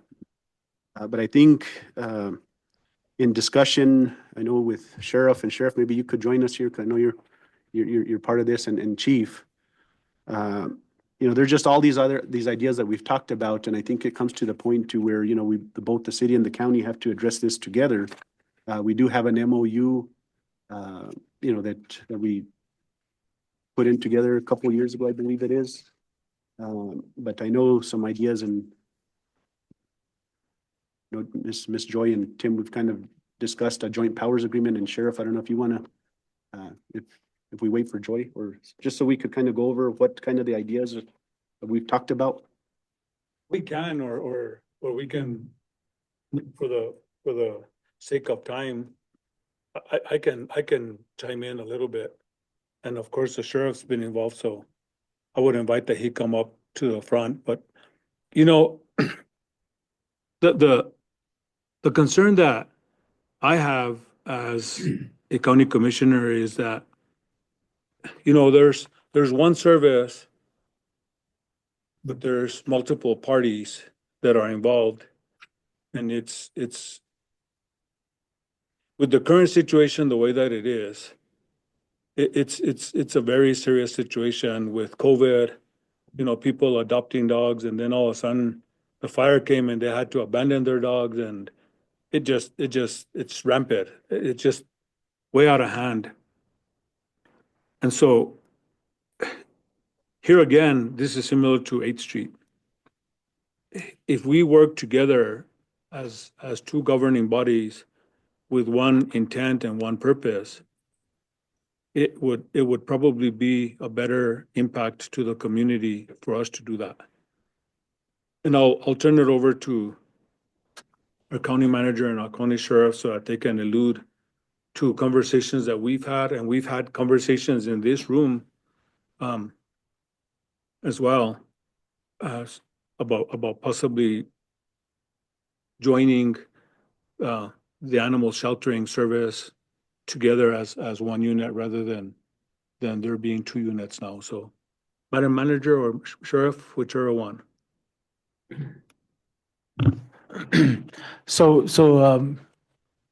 Mayor and Commissioner Chairman, I'd just like to thank you for the opportunity. And I know we've had discussions on how we could better utilize our resources. With that being said, we've talked about a joint powers agreement and creating a board specifically to oversee the shelter and that group. So we could try and become more efficient in what we're doing. With that, I would like to let the manager kind of give a briefing of what that would look like, and then we can get a little bit more into some of the details. Thank you, Sheriff. Thanks, Chair. Mayor, Chair, Commission, Council. The idea that we had originally talked about was creating a joint powers entity, which would essentially be creating a separate entity to run the shelter. So it wouldn't be county owned, it wouldn't be city owned, it would be a joint powers, its own entity. It would be responsible for its own budgets, its own audits, its own operations. If we established a joint powers, then we would also set up a board comprised of city officials, county officials, members of the public, whoever the two entities chose. And that board would look for funding sources, and those funding sources would include city and county. So we would be contributing monetarily. If you wanted to spread that responsibility out to other entities, then they would be included in the board as well as the cost. So, but it would be more of a regional approach. And the thought was just kind of, instead of playing tug of war or pass the bucket with responsibilities and failures, it would kind of be on this entity to do the hiring, do the managing of the shelter and the operations. You know, Mayor, I'm gonna, if you're okay with it, I'm gonna continue with an example. I used to be the solid waste director for the city back in the late 1990s. I did that for almost 5 years. And during that time, there was a lot of potential for funding through the New Mexico Environment Department. And the Environment Department alluded, if you regionalize, you have a better chance than if you come alone as one entity. So the city of Las Vegas, San Miguel County, the village of Wagamount, Mora County, and the village of Pecos formed what we called the Sangre de Cristo Solid Waste Authority. And we went after the money, and we probably were the ones that got the most money within the state because we regionalized. And it was a real simple formula. What we did, we had an administrator and we had a budget. And the way that we did it, the bigger brother of the five was going to be responsible for a bigger portion of the budget. So at that point, the city was the bigger brother because we were generating the most trash. And it was based on the amount of trash that was produced annually. So let's say that we had a budget of $150,000. The city was probably gonna have to contribute 60% of that budget because it was 60% a bigger brother. And it worked. It worked so well. We did that for about 5 years. And we got equipment for the county, we got equipment for the city, we got equipment for Mora, for Wagamon, and for Pecos. And it was a very successful effort. And right now we are compromising ourselves, our governing body. We're compromising ourselves because it's costing a lot, and the effort is helpless. I mean, the effort is just tireless. It's amazing. And I think that if we regionalize, if we organize an association like the sheriff and our manager are recommending, and we include members of the public, because they're out there on the ground every day and they're dealing with a different view of it than we are. I will say that I'm not as involved with animal issues as a lot of these people are. And it's important that we collaborate with everyone and try to make one unified group so that we can hopefully put a bigger impact to what we're doing with animal sheltering. And so it's real simple. I mean, I don't know. Mayor, I don't know what your suggestions are and what the No, city I does. like, I mean, I like the idea. I know that we've tried. First, let me clear up back to, I know we had an organization running the shelter. Uh, we're still with the issues that we had today, right? The overpopulation of the shelter, dogs roaming all over. We tried at that time, and I know it was very controversial, and it felt like we were picking on an organization. That was never the idea or intent. The intent is how do we start moving these animals, whether it's to other states, things like that. It was how do we move those animals faster? So there was language in there that, caught the eye, and, it was the death to the city and the county. That was never the intent. I want to make sure we're clear on that. But, since we didn't get an RFP, the city and the county had to move on and basically have some growing pains. And I feel probably the most sympathy to be, because she's had to endure all of this on her own. She was, I think, the only one that probably applied for the position, and she's been able to keep us going, keep as best she can, and also with the help of the animal advocates within the community. But I mean, I think now me being in this position, and I know all of us are receiving the calls, all us elected officials. I think we need to empower the community back again, and doing it properly, not just going through an organization and funding them, but doing a joint powers agreement to where there's skin in the game from the city, the county. And I know you guys say regional, and I hope we don't look beyond our counties, because we have our own issues.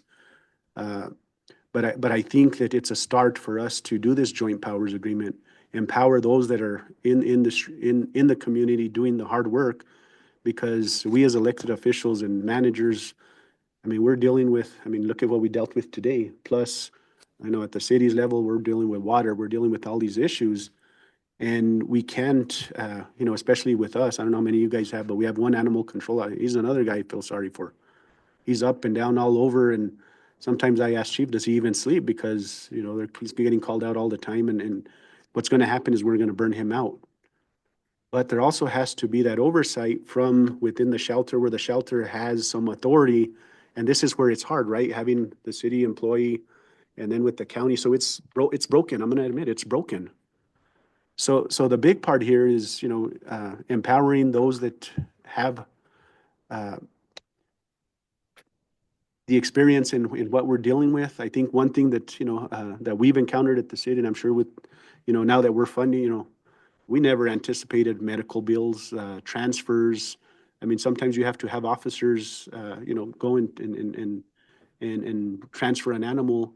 So it's become now, and I hate to say it this way, but now it's impacting our public safety within the police department.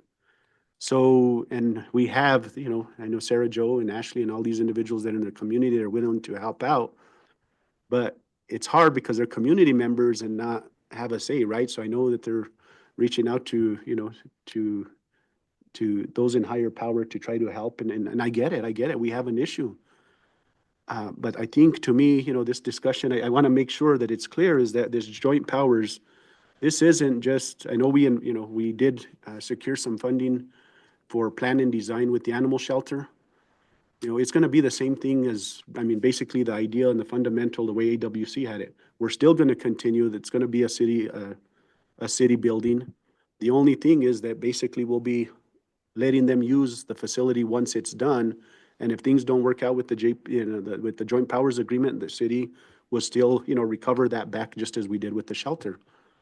Everything's still going to continue the way. All it does is this joint powers agreement is empower those that would have more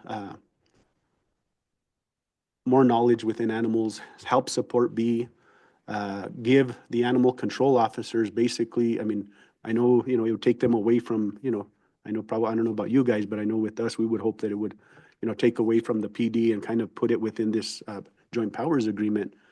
And I think that we might be, my hope is that we would address this issue in that point if we properly fund them jointly. We can't deny the numbers are there. The city has almost tripled, the investment into trying to secure this, but to fix this problem.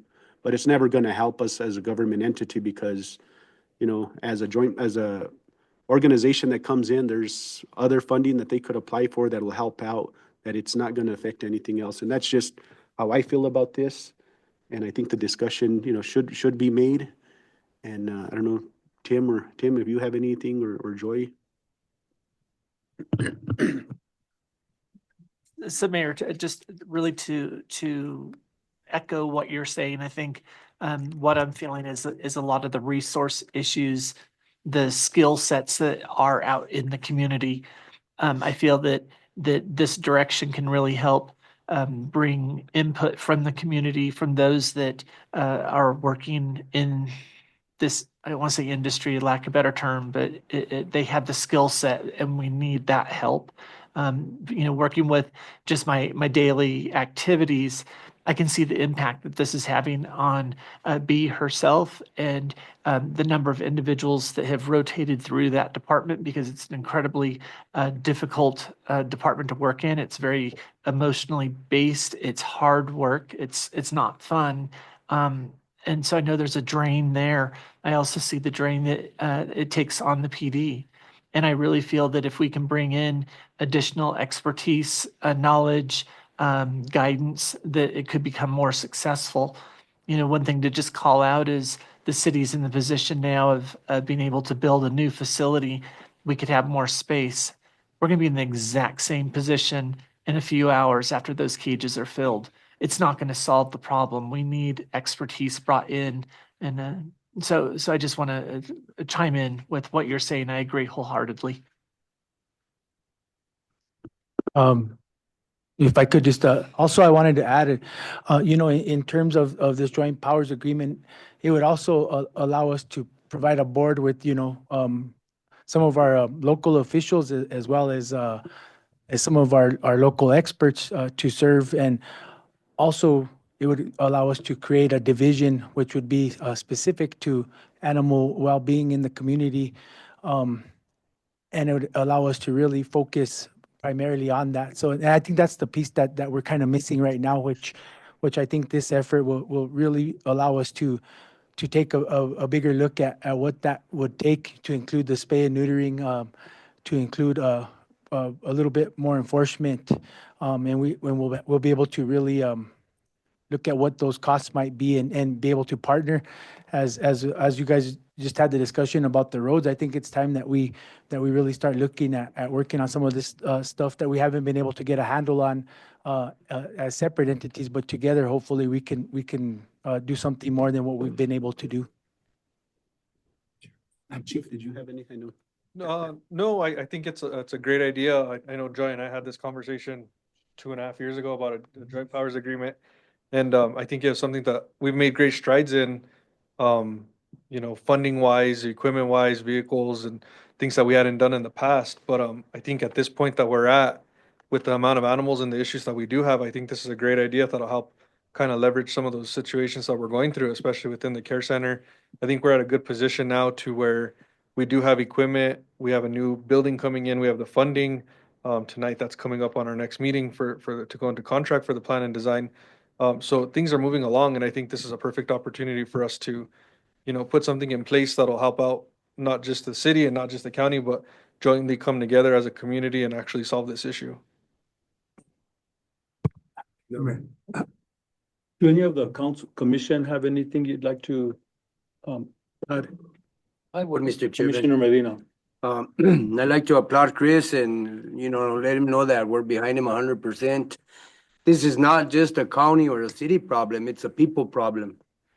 You go to houses and see 8 or 9 dogs that they have, it's not right. Sarah's trying to do the best she can on her part, being a lonesome person, trying to take care of stray dogs but let's work together, let's help each other. This is a great deal for our new shelter because it's in much need,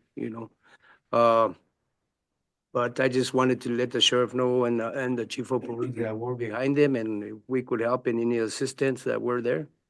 Thank you. Thank you, Commissioner. Anyone else? Commissioner Sena. Yeah, I want to echo your comments. And thank you all for the work that you guys done and what you're doing and what we're planning on doing. I think Commissioner Medina was onto something here, that it is important that we educate the community as well, that the adults owning these animals are adults and should be responsible adults, and maybe need some education as to how to care for these animals, and these animals are not being abused or abandoned. And I think the education part is crucial. I like the regional idea because the problem does not just exist here in the city. We have the problems in Pecos, we have them in Trujillo, we have them at the valley, on all angles and all areas of the county. So I think that it is important that we look at that as well. Thank you. Thank you, Commissioners. Any councilors?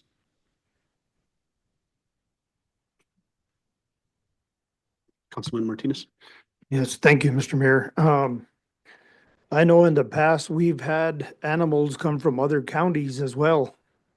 At least I've heard those stories come through, and, Guadalupe County or any of the other counties within reach, Mora County and so forth.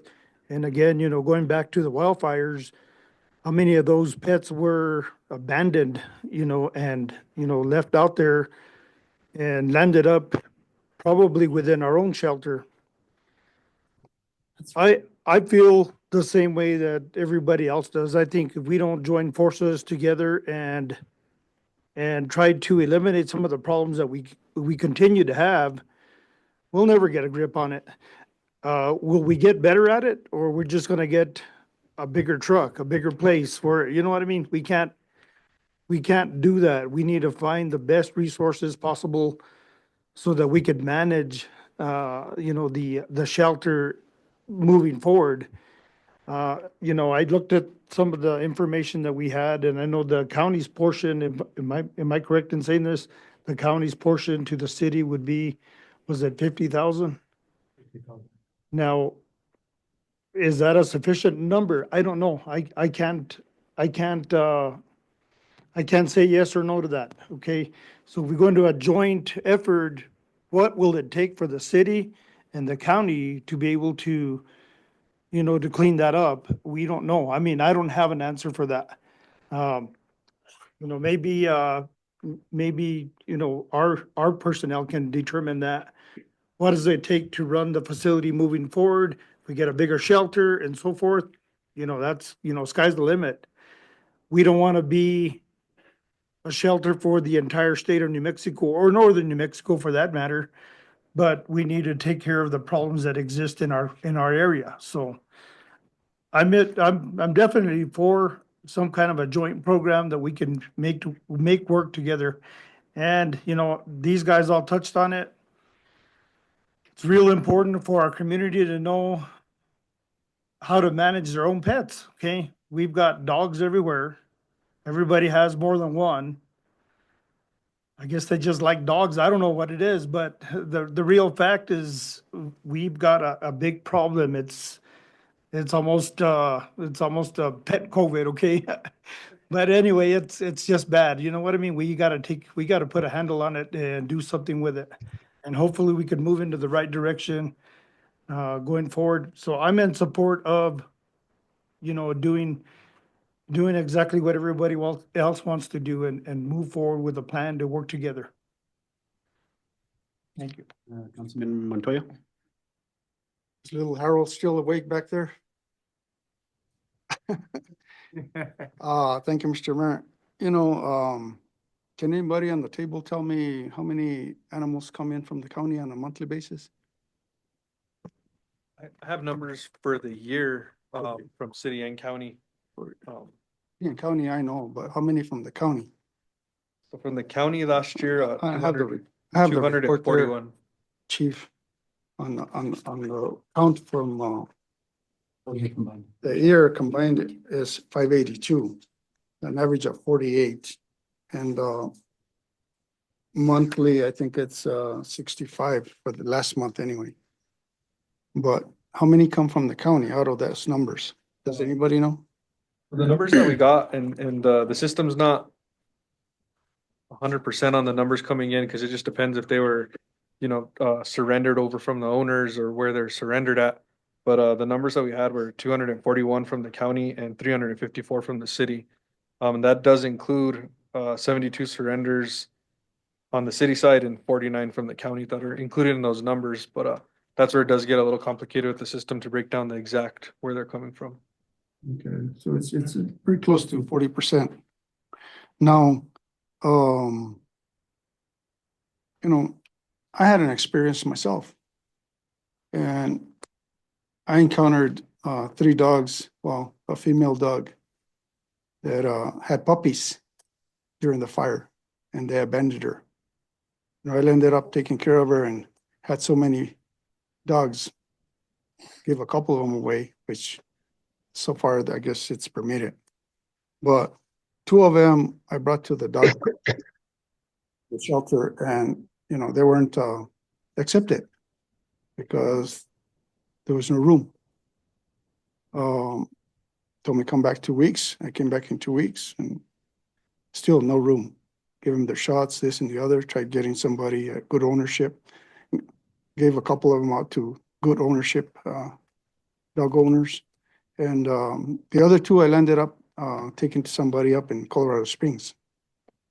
But I don't think that anybody that's willing to help the system should be penalized by having to feed him for 7 months, or by having to take care of him, and this and the other. To me, the $50,000 that we have a contract with the county, it doesn't add up for the amount of animals that are coming in. And it's like the contract with the inmates. I mean, the county charges us by inmate. So I would, suggest that in an MOU in the future that, animals would be accounted for and paid for by the animal count instead of just 50,000. 50,000 barely pays for 1.5 of a salary of an employee that we have. And that's that we have a lot of volunteers that are working there. But I think that it's something that's possible. I think I don't like the idea of regional. I don't know where the word regional came from. Regional to me is Clayton, Moras, Santa Rosa. I mean, I wouldn't push for all the dogs to come to Las Vegas, and we have a shelter for the regional purpose. I mean, San Miguel County, this and the other, yes. But again, you mentioned Trementina, Pecos, or wherever. I mean, when it comes down to lobbying or putting your name down here, when we're requesting, or that organization of volunteers is requesting for funding or for donations or for lobbying in Santa Fe, I mean, you all got to show up too. It's not a city problem. It should be everybody's problem.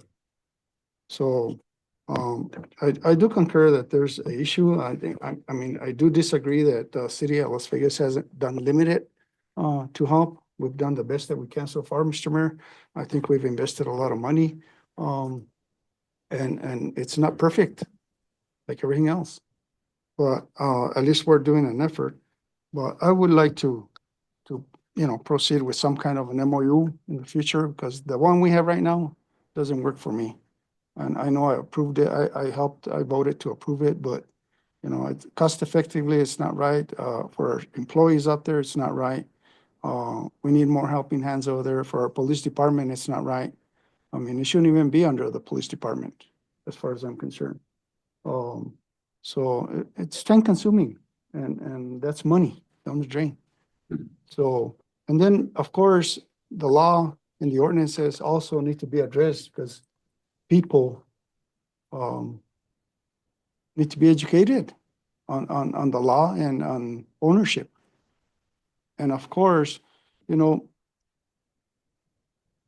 that's an alleyway that the city needs to, and I don't know how the county ordinances work in with the city, but either way, I mean, both I think need to work more on those kind of restrictions, because we already know what happened in Pecos a couple of years ago. So I'm just saying, It's something that's visible to me, it's something that we need to work, but it needs to be fair and, Yeah. and the benefit of everybody. Okay, sorry, Chairman, if I could Okay. just kind of real quick, and then I'll turn it over to you so you guys can have your discussion. But I just want to add this, and I don't want to throw anybody under the bus. Yes, those MOUs aren't perfect. The bigger picture, I think we've made a commitment. I know when we went lobbying for the shelter, the county was very supportive in letters and being there for us.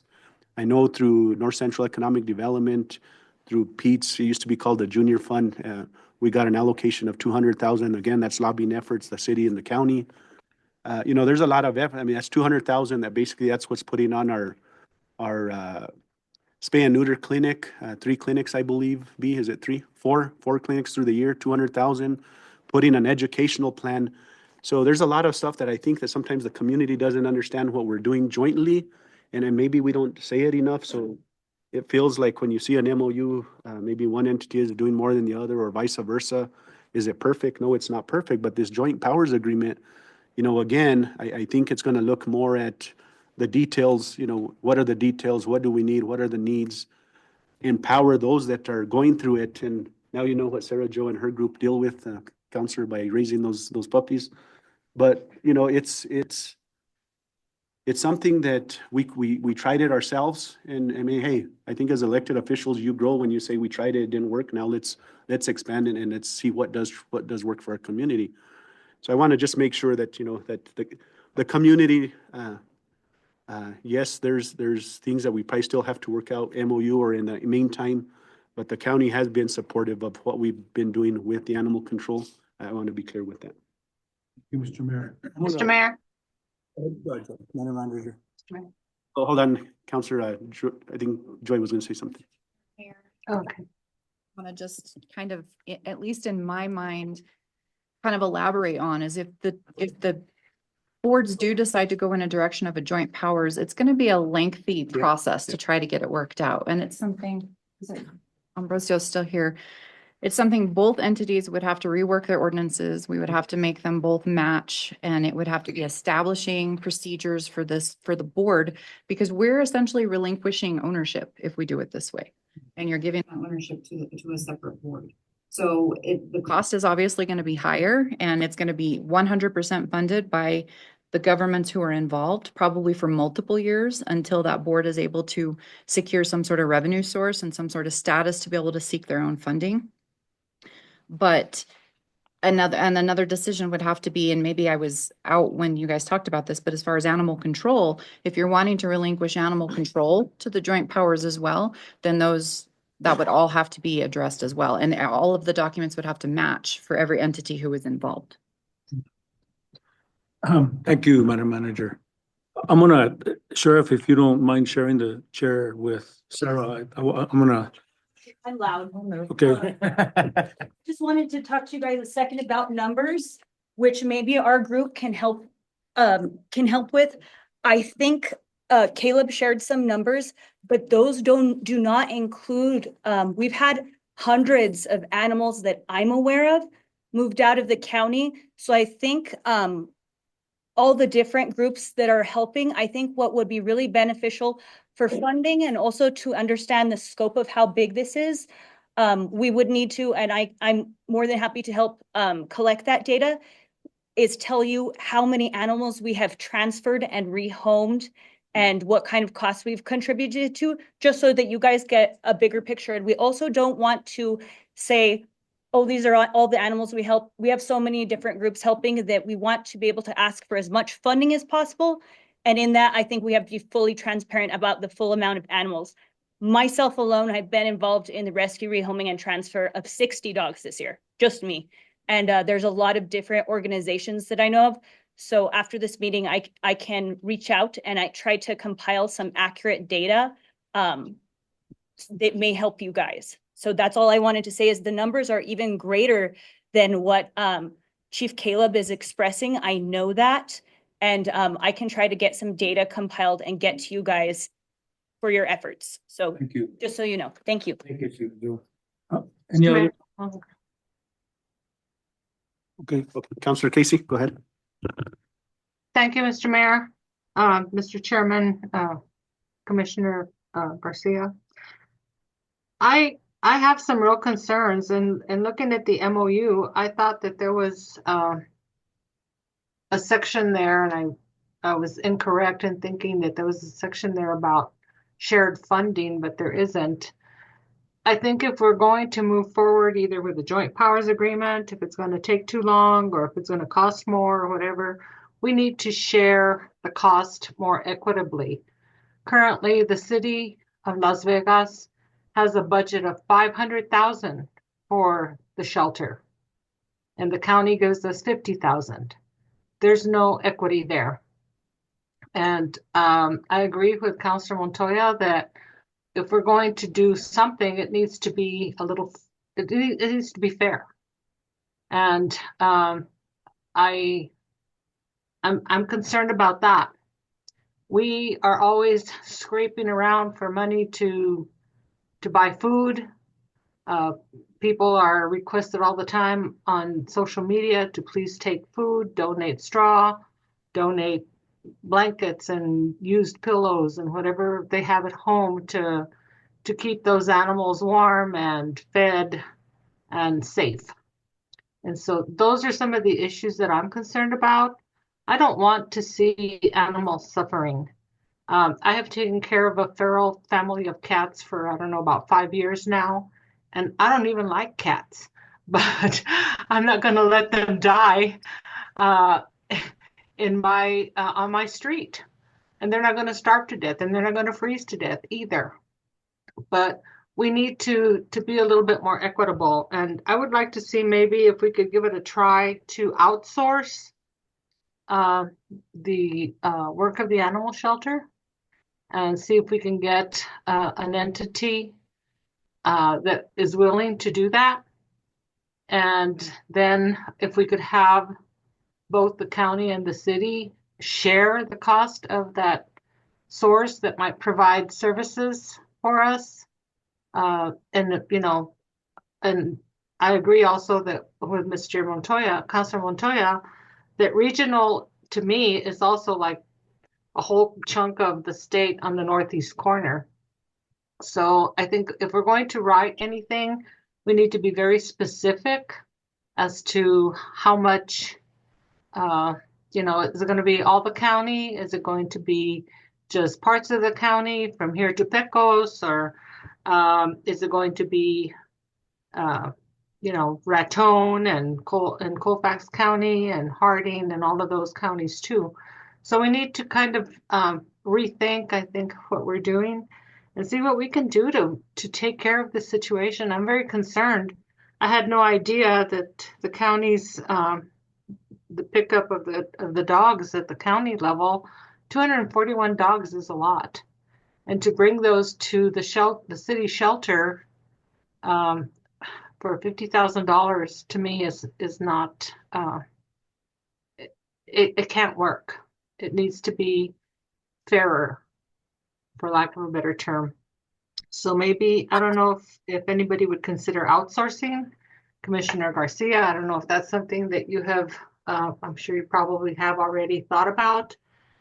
And that takes time. We have to put out an RFP and that kind of thing. But I really think we need to think this out so that we get something that really, really works. I worry all the time about animals that are, if I see a dog or something and there's no person with it to take care of it. We have taken in animals that were just out in the rain, out in the snow, looking lost.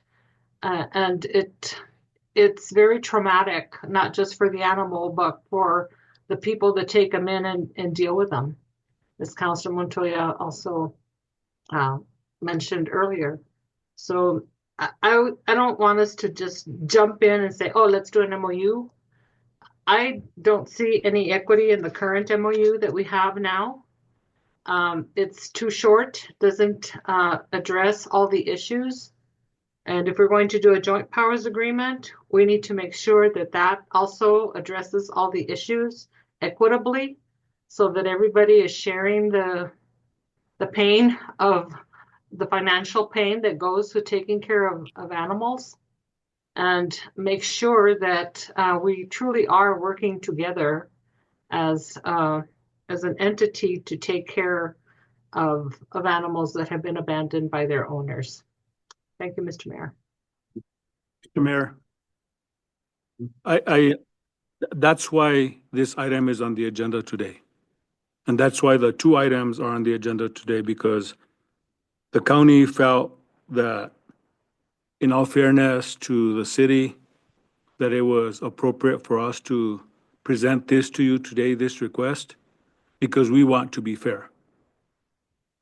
We know that there's probably going to be added cost to us. But the problem exists, and the only way to tackle the problem is for us to hit it face first together. You know, we agree that $50,000 isn't enough, but up until now, the city hasn't asked us for more than $50,000. So we're giving you what you're asking us to give you. Yeah, and you know, we've had this conversation, the county manager, the sheriff, Caleb, Tim, Mayor, we've had this round circle discussion in this room several times. I've been there. And so that's why it's on the agenda today.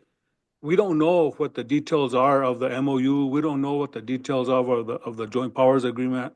We don't know what the details are of the budget. But we're asking for approval today so that we can start that process. You know, so that we can create a regional approach to this. We want to be your partner, Mayor and Council, so that we can be fair to you, because we don't feel that we're being fair right now. And you know, the issue of the jail came up. Maybe the next meeting we'll bring up the jail, because we have an issue with the jail that we need your help on as well. You know, so this isn't the only meeting that we're hoping that we can have. We need to continue this. You know, we haven't afforded some of our commissioners here the opportunity to talk, and I'd like to afford them the opportunity because San Miguel County is 4,700 square miles. And our sheriff has to send an animal control officer to Pecos, and the same day he may get a call in Conchas. Guess what? That animal control officer has to go all the way to Conchas. And there goes the animal control officer's whole day. And so we're faced with a big situation ourselves. And that's why we're here today. You know, and we really appreciate that we're having this meeting, and we want to have more, because I've got 2 years left to go, and I want us to continue doing the best that we can for the next 2 years. And we've got commissioners that just took office this week for this month for 4 more years. So I'm sure I'm speaking on their behalf as well. Are there any commissioners that would like to say? Commissioner Trujillo? Mr. Chair, thank you. Mr. Mayor and Council. So maybe this idea of having a separate entity, maybe that's the most equitable and the wisest move that we could make as a community, as two governing boards. It's a standalone entity, and frankly, I've already been a commissioner for 6 years, and I'm tired of getting called out for inequities and being felt or feeling like there's inequity between the city and the county, because we are one community. And there are inequities on both sides. And I won't air out our dirty laundry, but let's call it what it is. So maybe this idea is the best idea. And we contribute equally to this effort and treat it like it should be treated. And Commissioner Sena brought up the education of the community with regards to pets. Well, maybe that's a component of this entity that would come in and educate our community as to how to own a dog, how to own a cat. You know, the responsibilities that come with that, the liabilities that come with that. So maybe we incorporate all of those things into this entity, and maybe that's the wisest move we can make as community elected officials. And that will certainly stop, the finger pointing or the feeling of inequity as to contributions from either side. I think if we do it equally, we appoint this separate entity, and before you know it, if I have anything to do with it, before you know it, they will have their own funding.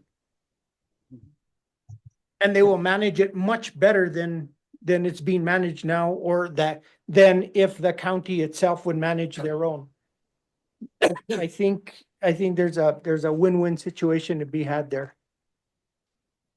Thank you, Commissioner. Any other commission before we need to get ready to adjourn? We have 30 minutes. Sheriff Lopez. Yes, I just wanted to, to bring up the fact that since I began my term, we are bringing in a lot more animals than we did before, and that's part of the issue too. The problem is continuing to grow, and as you just mentioned, I have two more years left on my last term, and something that I want to try and fix before I'm out of time. But with that also being said, I wanted to also remind everybody that the city took the lead on trying to obtain funding for a new shelter, but we also, correct me if I'm wrong, Chairman, but we also put that on our ICIP, and we're fully backing that effort. That's something that we definitely want to see, because in my time since I've been here, we've always worked with the city in terms of sheltering, and like I said, I just think it's time for us to put all our eggs in one basket and work together to make something bigger, something stronger. Because there has been times where I have considered of just doing our own county shelter, but to me, it's not feasible. I think that the path forward for us is to work together and to put our resources together, because the problem's gotten bigger, as Chief Marquez as you guys probably hear from him. It's gotten bigger, and even like I know, Chairman, you've talked about it in the past about all the dogs that have been released during the fires or abandoned, and the number of dogs that have multiplied since then.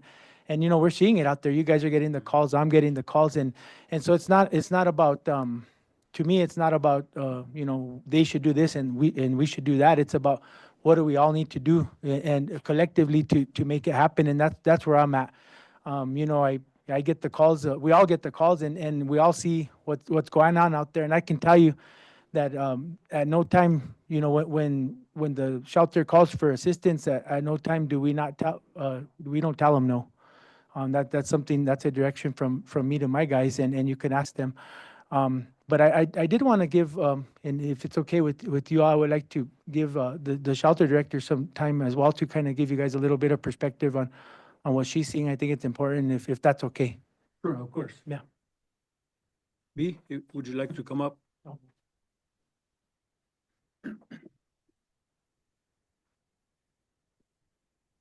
Welcome, B.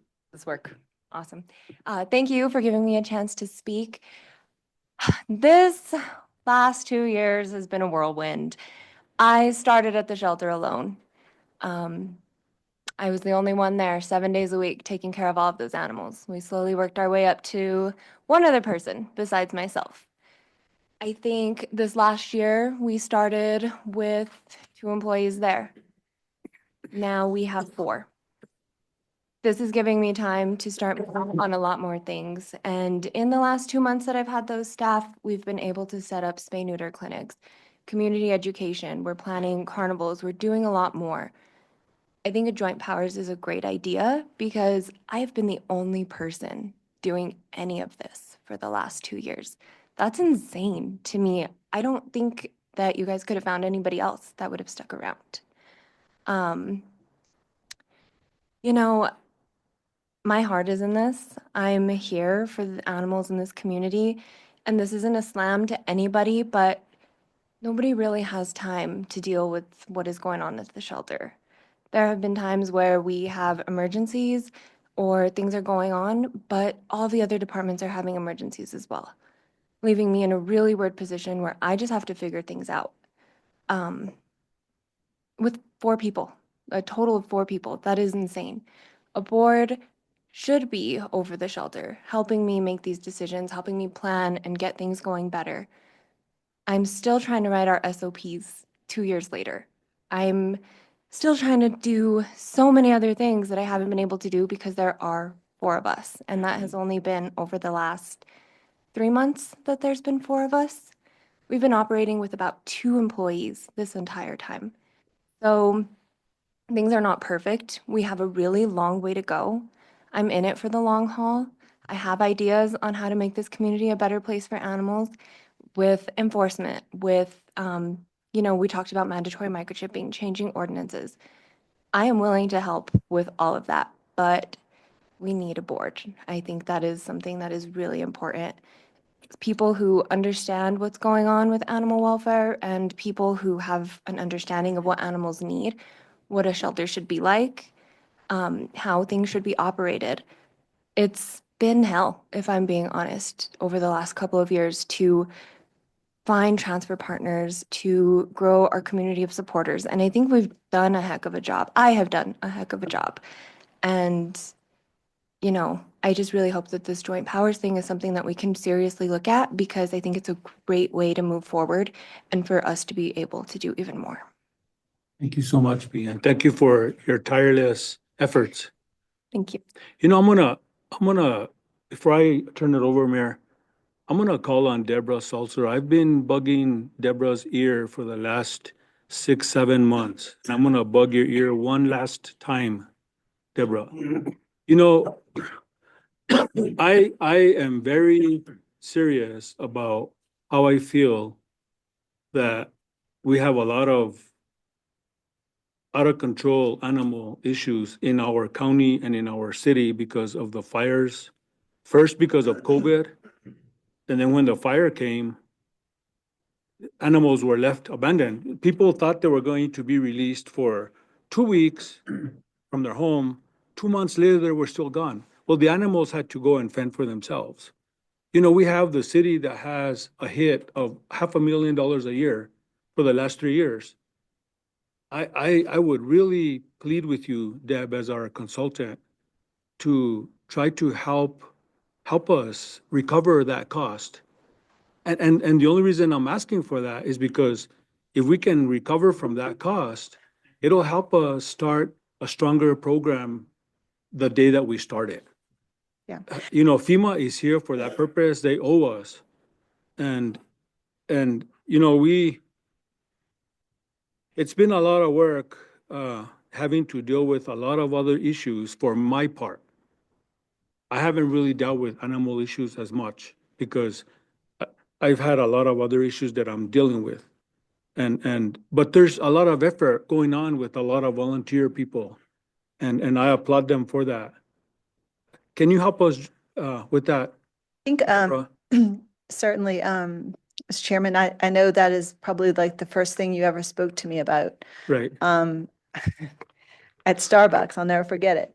I think that it is pretty well documented that after a disaster, this becomes a serious problem in communities, especially where there's a lot of evacuations. People leave their pets, the pets get out, and then they just sort of do what pets do. So I don't think that this is unprecedented.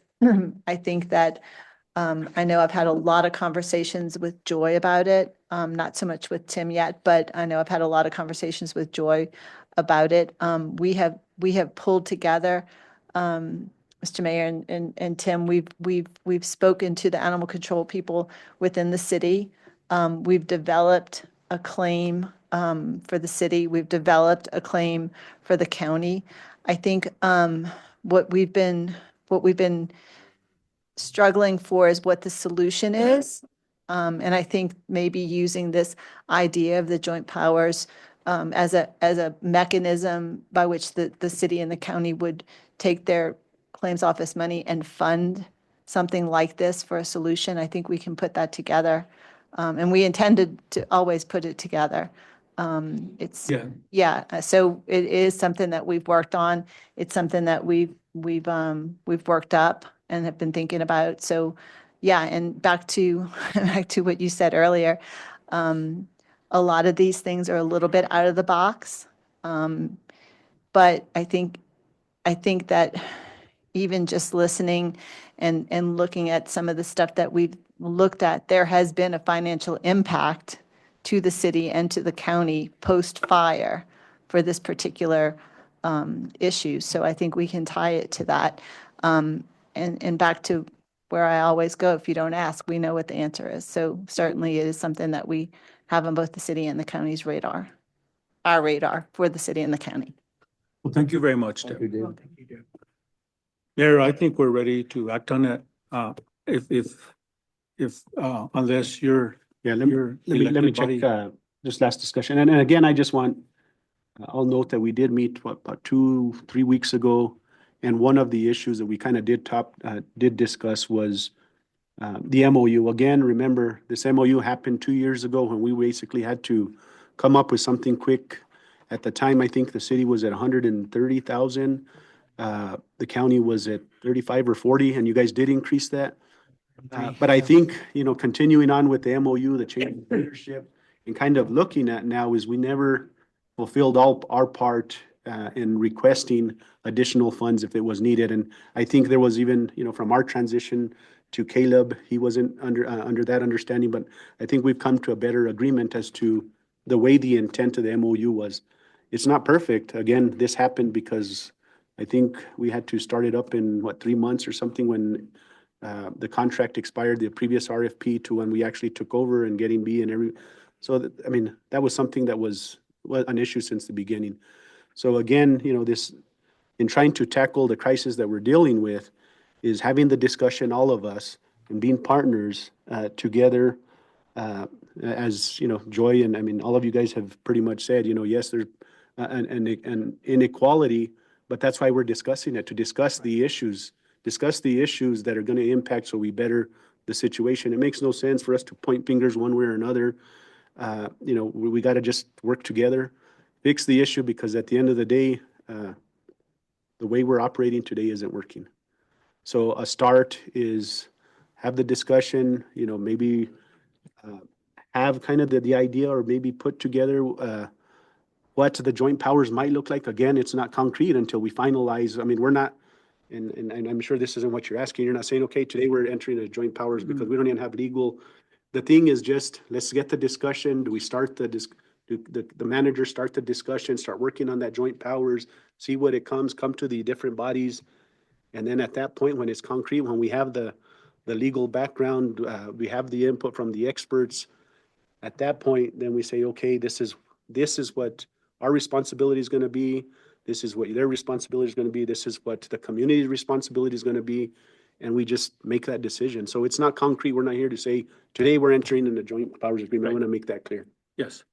And I'm gonna yield the floor to our county manager, because she's been our champion for this particular effort. And I think she's got the right idea on what we should do today, Joy. And I'm putting you on the spot because I know that you worked with a consultant at the county level. You hired somebody to help us. And I think that consultant is available to work with us some more. So you, the sheriff, and I have had a discussion within ourselves. And I applaud you for the ideas you've given us. Am I correct, Sheriff? So what we've talked about this, and you wanted to form an organization. So tell us what you would recommend that we do today. Thank you, Mr. Chair and Mayor. Council. I will first say, if there's criticism on the MOU, it's my fault because I drafted it, because it had to be drafted and I did it. So it can be changed at any time, and it says that it can be changed at any time. So if somebody has ideas to recreate it or add to it or take away, we're open to that. But something needed to be done, and I'm the one that did it.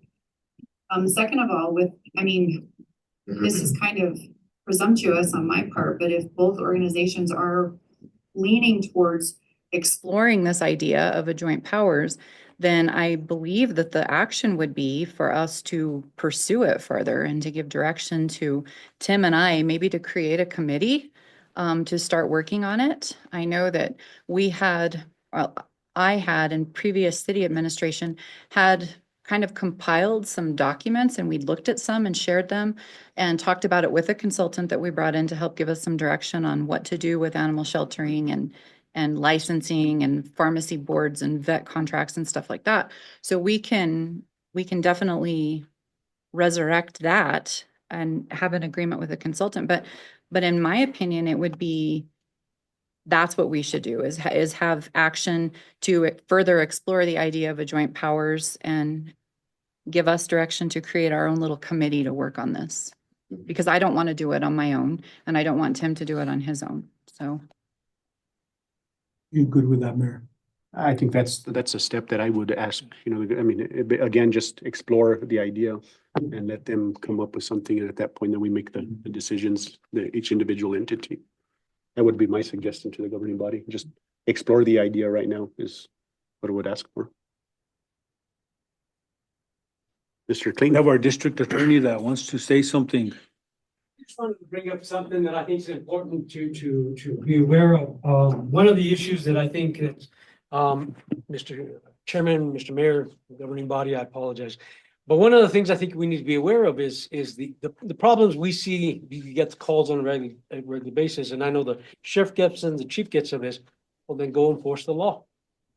And then it comes to me. It comes to me. And I just wanted one example that's been alluded to is the cost of that. Not to my office, but when you confiscate 60 dogs, we did that out in the county of Pecos.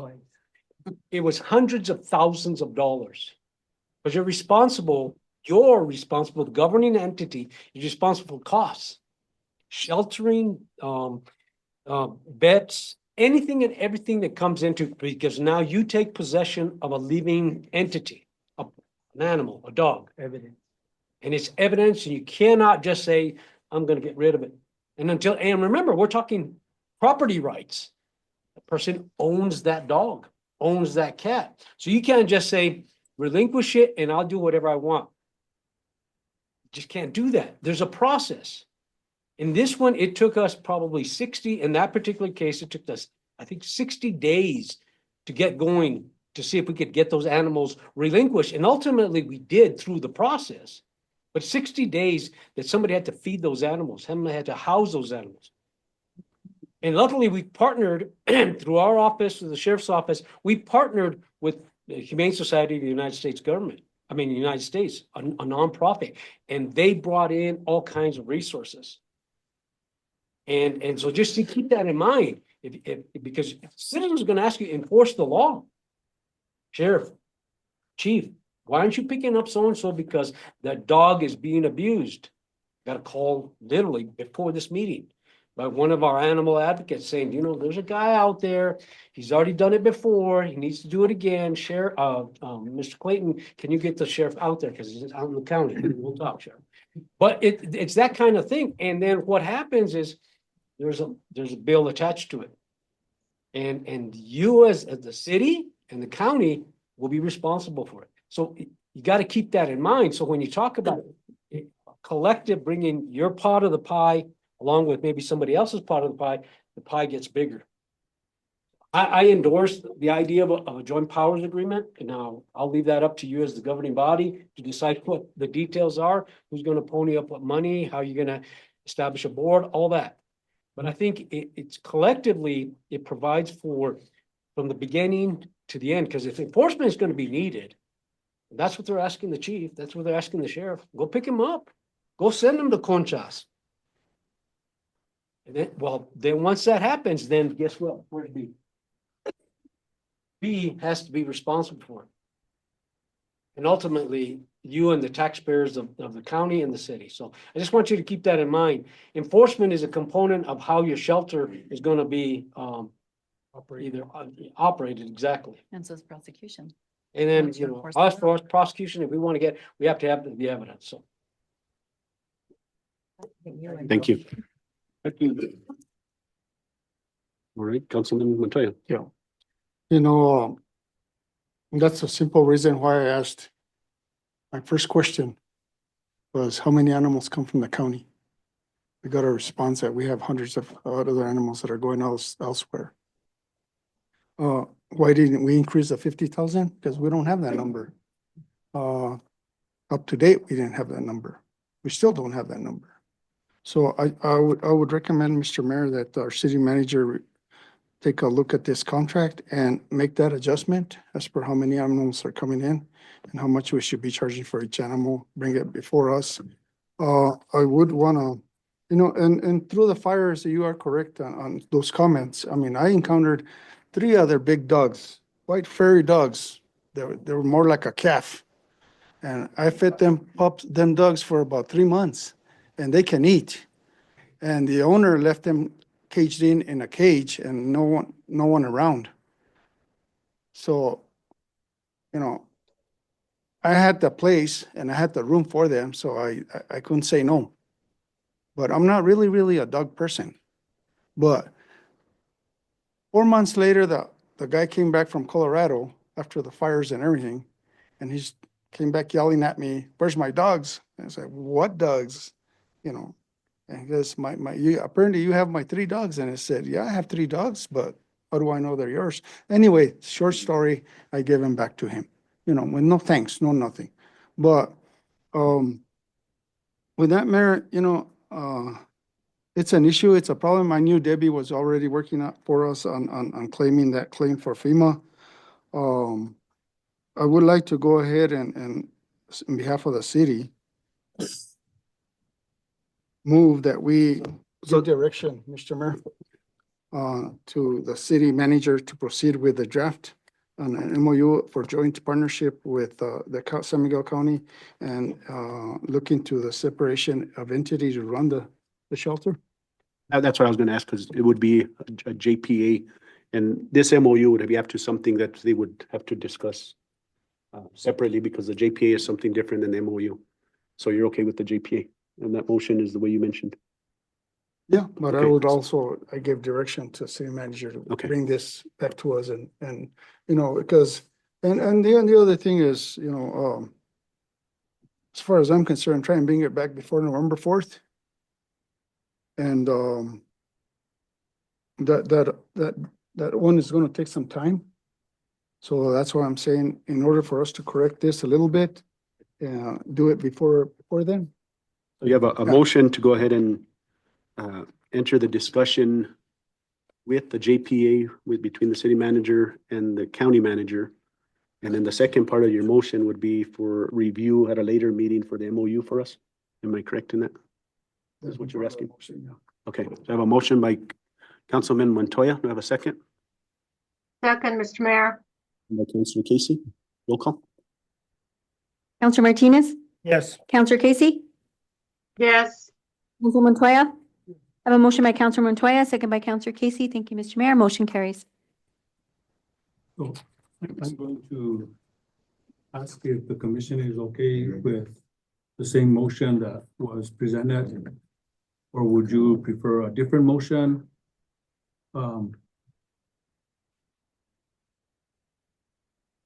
What are the wishes of the commission? Mr. Chair, Senator Trujillo. before a motion, so what we're directing our managers to do is to do some research in how this joint powers agreement would play out. Would we incorporate the committee right off the bat? Look at all possibilities, or is this just a conversation between our managers at this moment? To make the plan to move forward into possibly a committee? I would think that the managers would want to create a committee to help them come up with the language that needs to be done. And then if we go forward with it, then we form a board separate of the committee. Okay, Right. that was my understanding, is get a committee going with city officials, county officials, some community members, and hashing out how this thing is going to take shape for the future of animal welfare in our community. And I Okay. guess that would be my motion Okay, to agree to that process. all right, so that pretty much coincides with yours. The only thing on ours Other than is, the it's a MOU. separate thing, the MOU that we Yeah. will be looking at Right. on our side. So we have a motion. My motion wasn't to be specific. Well, you already acted on yours. It's our turn to act on ours. Yeah, but you asked if it was going in with my motion. Yeah, it's not. We're No, going with a separate one. Yeah. And all I'm saying is our motion is so it won't restrict them and Plus- handcuff them. Plus you have and an they MOU. in And they treaty. have the ability to Right. do what needs to be done. Right.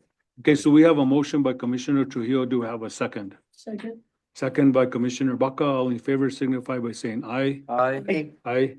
Roll call vote, please. Yes. Yes. Commissioner Bernadette Baca? Yes. Commissioner Max Trujillo? Yes. Commissioner Kenneth Torres? Yes, ma'am. Motion carries unanimously. You know, Mayor, for time, is there anything else that you'd like to discuss before we ask for adjournment? No, I just want to thank all of the elected officials here and even Mr. Clayton for being here. I think it's a first step in stopping to kick the can down the road and actually address some of these. I know it's difficult decisions, but we're here and we're discussing them and we're not just passing the buck. So thank you guys for all being here. Thank you as well. I think that's important for our community to understand that we're actually sitting here and, hey, we might have some boiling blood here amongst each other, but that's okay because that's what leaders do, right? You just That's make right. the tough decisions. So thank you all for being here and thank you, Joy and Tim, because you guys, all we do is give you guys the work and you guys do it. And you guys are the ones that, have to come up with the solutions. We have the easy part and you guys are the ones that have to deal with that. So thank you. And with that, I'll ask my side, motion to adjourn. Motion by Councilman Montoya, second by Councilor Martinez. All in favor, say aye. Those opposed? Aye. Yeah. Okay, so I'd like to just also thank everyone that made this possible. We've been